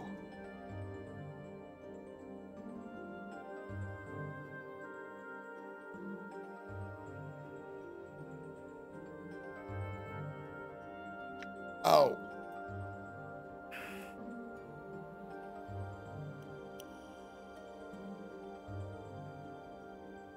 Sensory stone. This translucent indigo stone, held in a mesh of engraved silver bands, pulses with deep blue light, and engraved into its base is the word Juliet.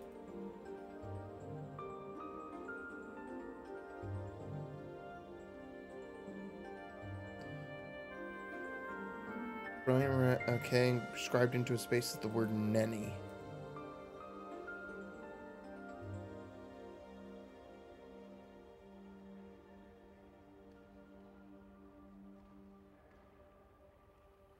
Come on.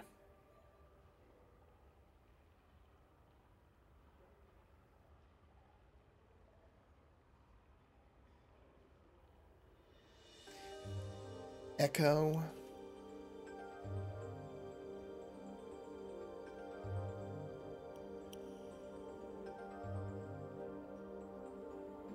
Vivian.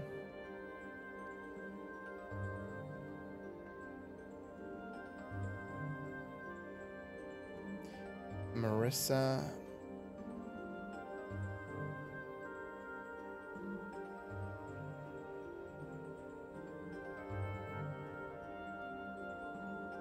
Kasai Saris.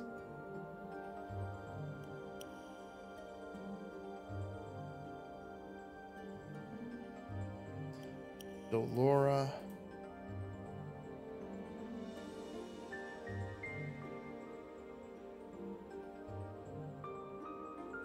Kimax the Adder Tongue.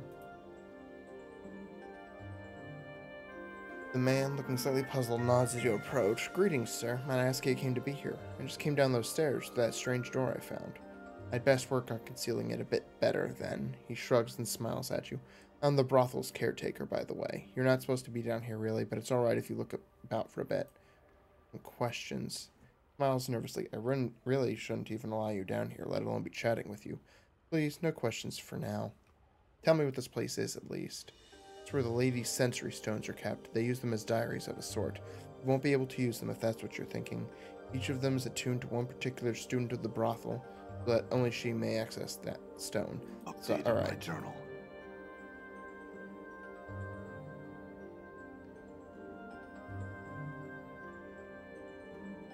Yivas.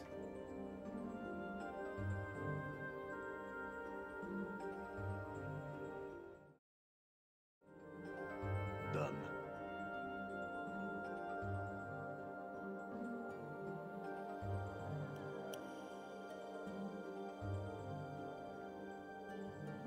Alright, let's get that.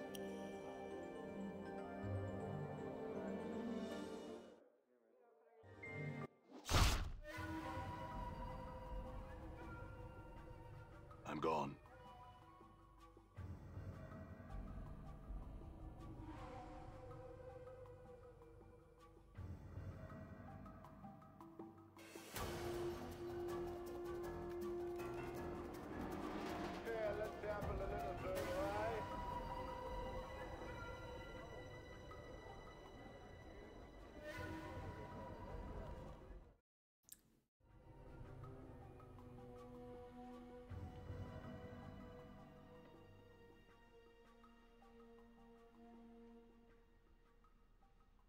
That's what I want.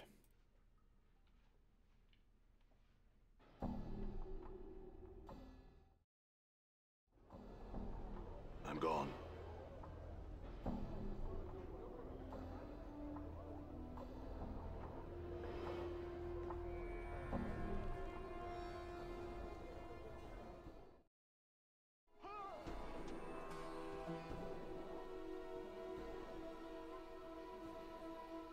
You see Pestle Kiln. He or they is as eerie to look upon as ever, as his flesh constantly changes and crawls across his face and body. I welcome you back, sir. I've got this elixir of horrific separation. Do you think that'd help you? Both his eyes suddenly snap to the small bottle in your hands. He nods, smacking his lips. Here you are, then. Pestle Kiln takes the bottle in both his hands and places it beneath the counter. His left eye focuses on you while his right eye and hand concentrate on scribbling furiously on the countertop. We can use this to make something that'll fix us right on up. Now, if you'll give us a moment, when we got it all worked out, we'll make you some healing stuffs for a reward. Turns to head to the back of the shop. Alright, farewell for now, then.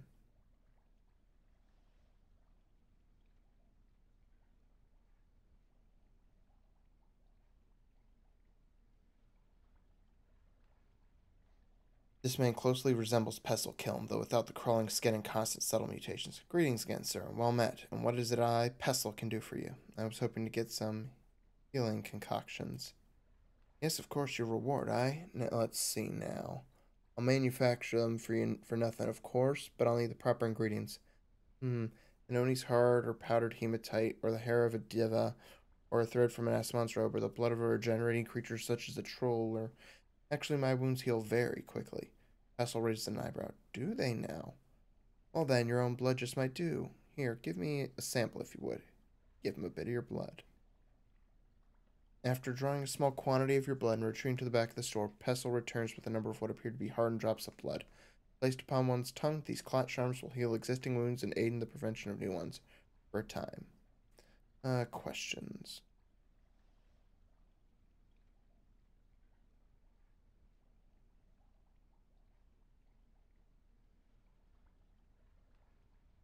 This man's face closely resembles Pestle Kiln's, though, okay. Greetings again. The name's Kiln. Questions. I work in stockroom all day, I do. I'm no good to ask your questions of. Alright.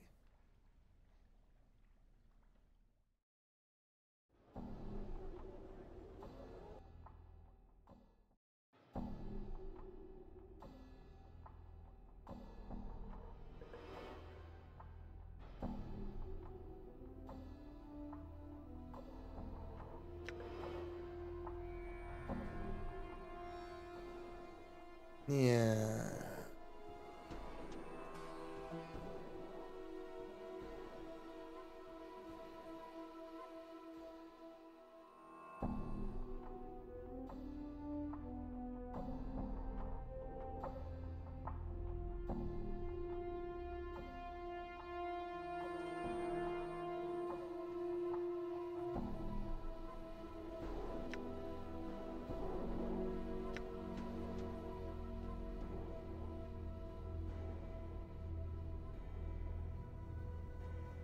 Mm.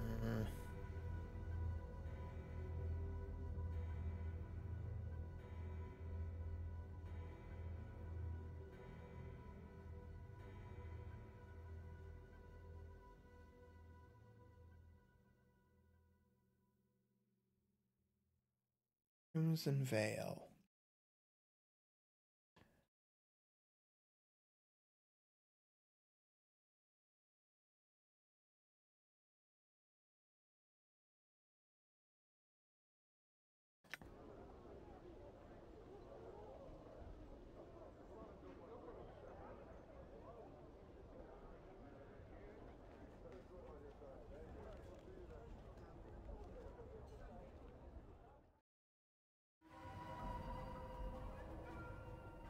Alright, let's see if I can find How may I help anyone. you?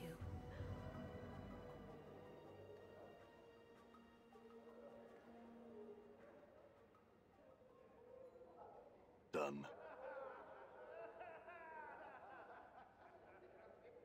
Yeah, the one with no name on it is definitely Fall from Graces.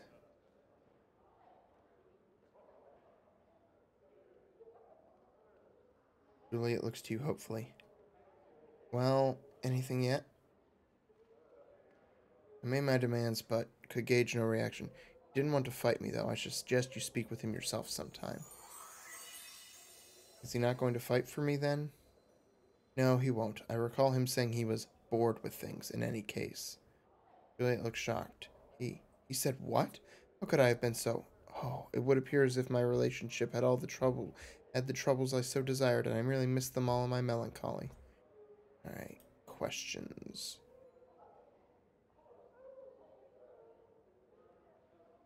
Oh, hey, David. Trying to find Vivian's scent. Updated my journal. Juliet shakes her head. Sadly, such a pity, too. Poor woman. I will admit I have crept into her chambers at times to apply a drop or two of her perfumes, but for one to be so bold as to make off Vivian's own personal scent, unbearably rude. In any case, asking, okay.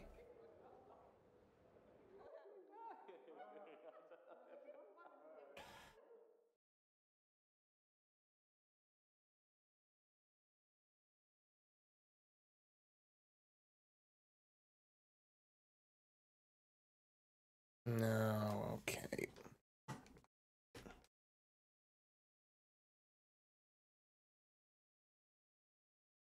Torment is treating me well.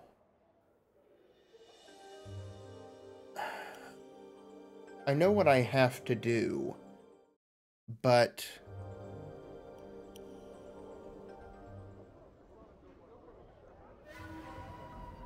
I'm not quite sure how to solve it.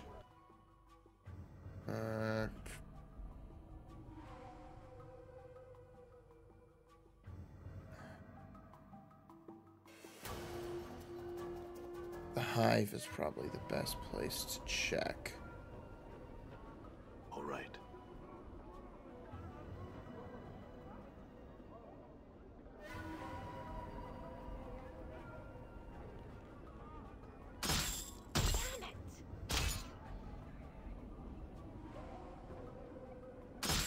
If I can find...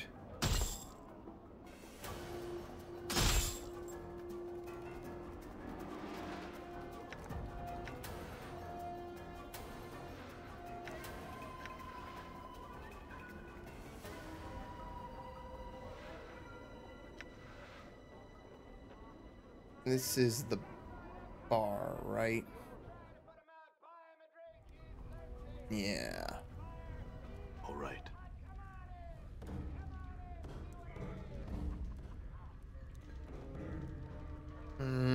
Back for more, eh? Eb leans back in his chair. Good to see you again, lad. Okay. What other places can you recommend? Hey, girl. Well, Eb puffs on his pipe and studies you. This is perhaps the best kip you could have wandered into from the start. Judging by your tattoos, you might be partial to having designs on your body. In which case, there's a tattoo salon a little spireward from here. You want to stay away from the alley of dangerous angles if you can. Ignis torched that place not long ago, and ever since a bunch of bad bloods have set up their kip in that stretch of desert. Okay.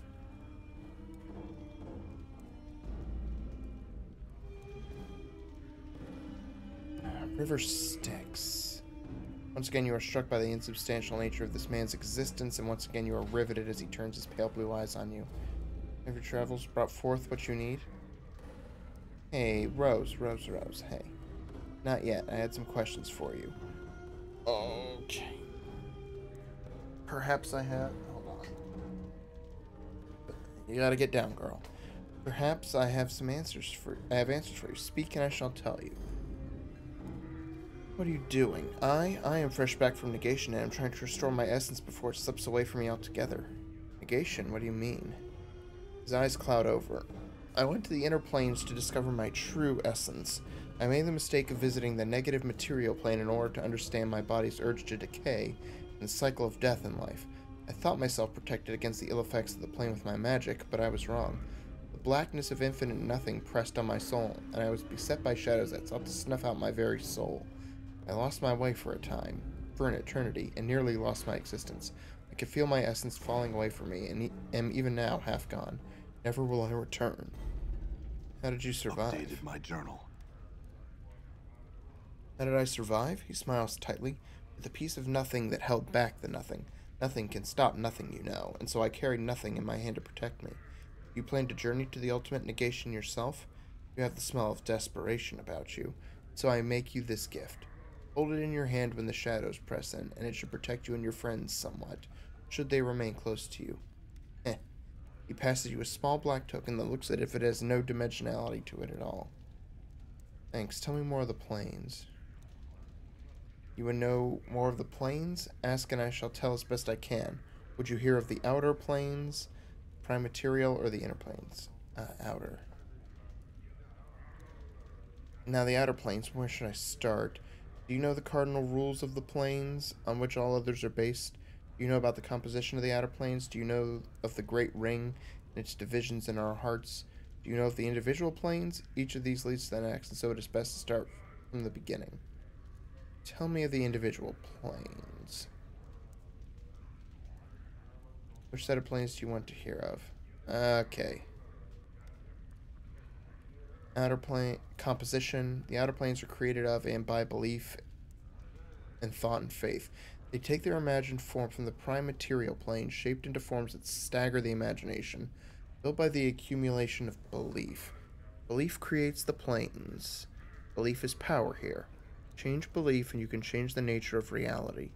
Creatures that are born here, the plane-born, like the fiends and celestials, are truly born of the thoughts and concepts of mortals. They each express some sort of ideal, and the more powerful the ideal, the more powerful the being. Thus, the being that symbolizes love is one of the strongest of all. Go on. That's why the powers, gods, some call them, live out here. This is where all the faith in them comes. This is where they're at their most pure and most strong. Though realms are extensions of their very beings, manifestations of the godly essence, all of it informed by belief.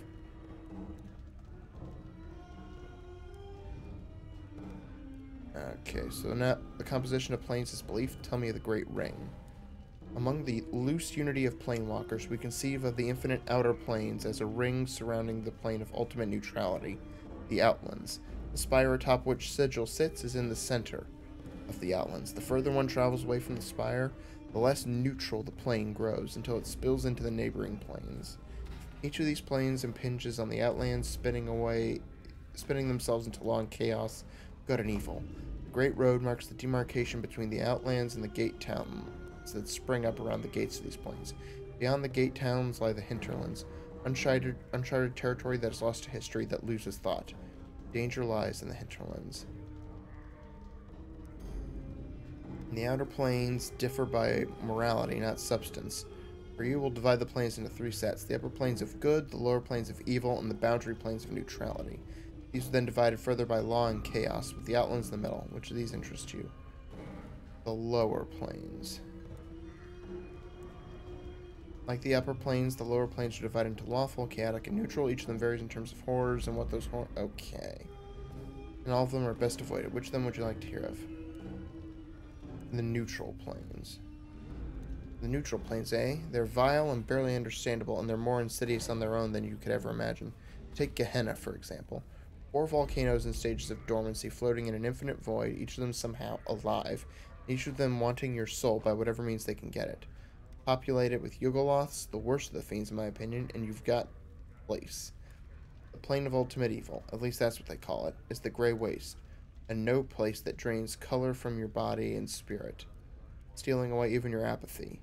And it's the site of the worst battlegrounds in the war down there. Don't get me started. Then you've got Carcery on the chaotic side. Carcery and its poisonous jungles. Updated my journal.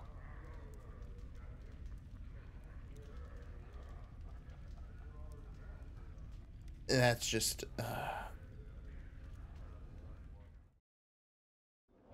going through there and figuring out like how I could get something from the river Styx.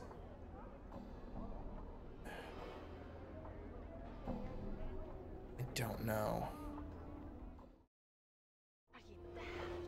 We'll draw the lady's gaze if we stay here, we will. Fel turns to face you as you approach. Next to you, Anna stiffens as she catches sight of Fel. Anna, what's wrong? Are you daft? Anna turns to you, and you suddenly realize she's frightened. Are you so pig-eager to dance in the lady's shadow you'll bandy words with this one? Let's give this place the laugh before we get penned in the dead book. What's the problem? It's Fel. Anna throws a fearful glance at the creature. Presumably Fel. Let's be away, aye? No good'll come of being here, so it won't. I'll ask again, what's the problem? He's a Davos who's not a Davos, aye? He walks on the ground. Anna's voice drops to a whisper and she starts trembling. No more questions. Let's give this place the laugh, aye? Anna, no harm will come to you while I'm here. Now tell me what's wrong. Anna throws a frightened glance at Fel. Fel's a Davos who angered her. He said he's a Davos who isn't a Davos, and the time's close when the lady's gaze will fall on him, so it will. Anna, I just want to ask Fel a few questions. We'll be gone in no time. Anna grabs your arm. Please. Nay, no good'll come of it. Anyone speaking to Fel could draw the lady's gaze. I don't want to die. I don't. To your surprise, Anna looks close to tears.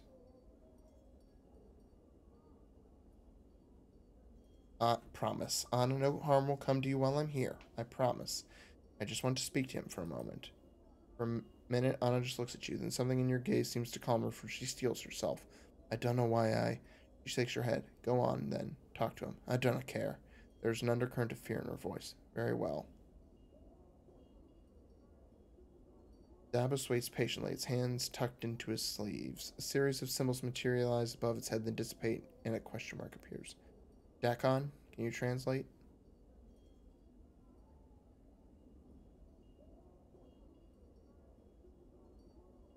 I feel like I know you, Fel. Fel bows reverently, and a stream of symbols swirl about his head, rotating clockwise and counterclockwise. He has split his speech with a contradiction. Dakon pauses for a moment, his black eyes swimming across the symbols. He says it is the first time you have come to him.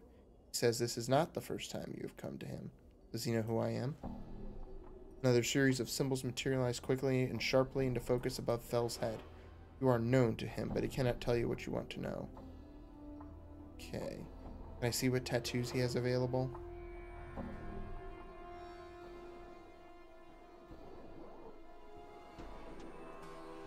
Tattoo of Anna. Some of Anna's presence must be rubbing off on you. For this tattoo allows you to call upon someone for cat-like skills and grace to hone your thief abilities. Fortunately, okay.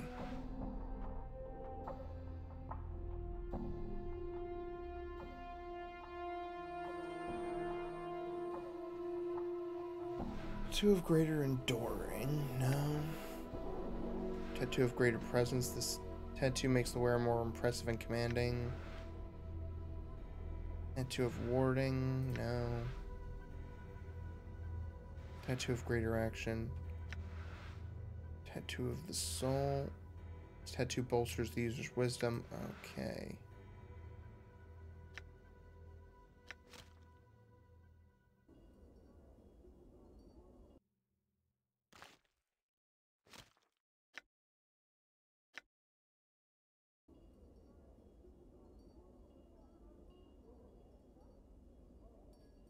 Okay, Dakon.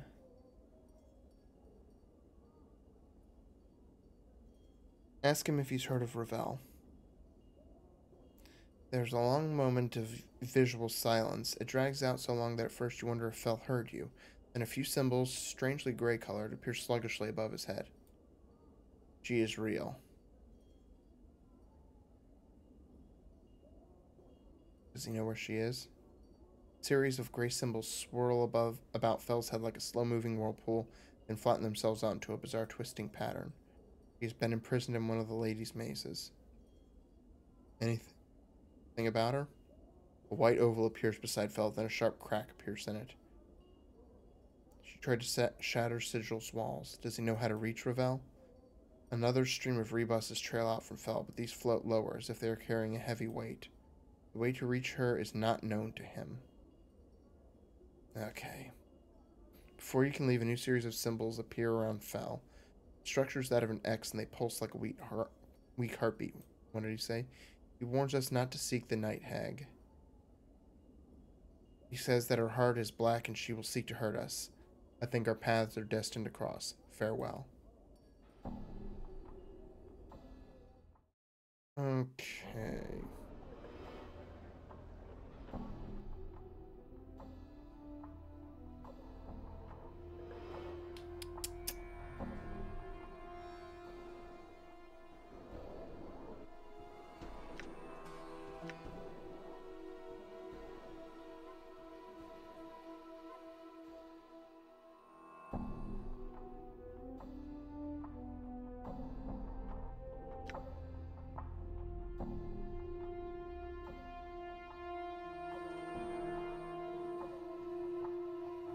Okay, yeah, those are Trellons.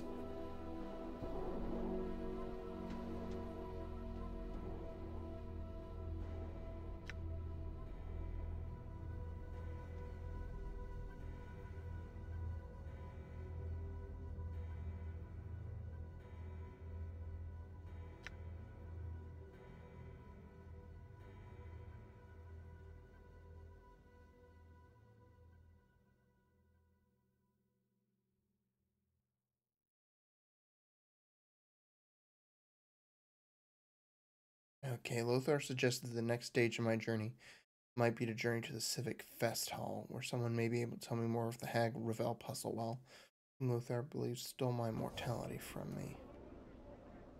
I don't have a whole lot of leads at the moment.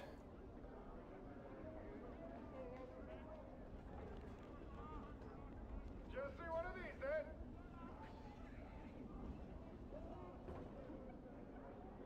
Orange for Tree smiles widely upon seeing you. Oh, my friend, you've returned. Something you wished of me? Yes. Never mind.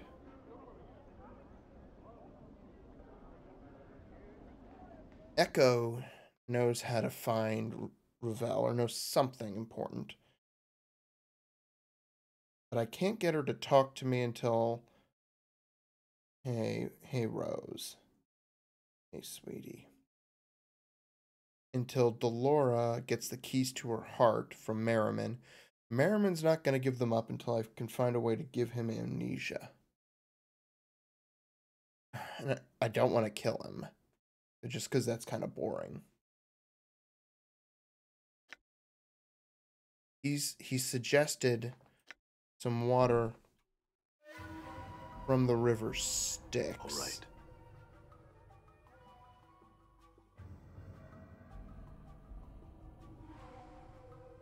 But I don't know how to go about procuring that. And under Sigil is the obvious next place to check, but it's... You know, it wouldn't kill you to say a few words to me, Fiendly. Or hug me. Or kiss me. Everything down there is very deadly.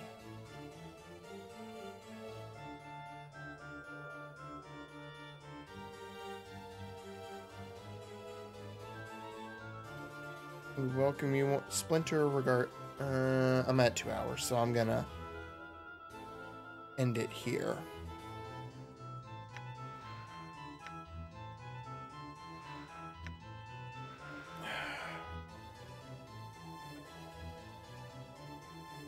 So, yeah. I'll poke around here, see if I can find anything out. Listen to the lectures. Maybe they might be able to give me some information. And aside from that, I don't have any solid leads about where to go.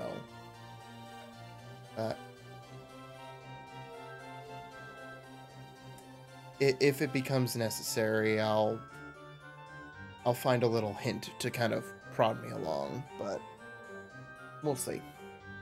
So yeah, that's it. Thank you all for watching. I'll be back tomorrow night with, or not necessarily tomorrow night, but sometime tomorrow with Elden Ring. So yeah, see you all then. Everyone take care and have a good night and good weekend. Bye-bye.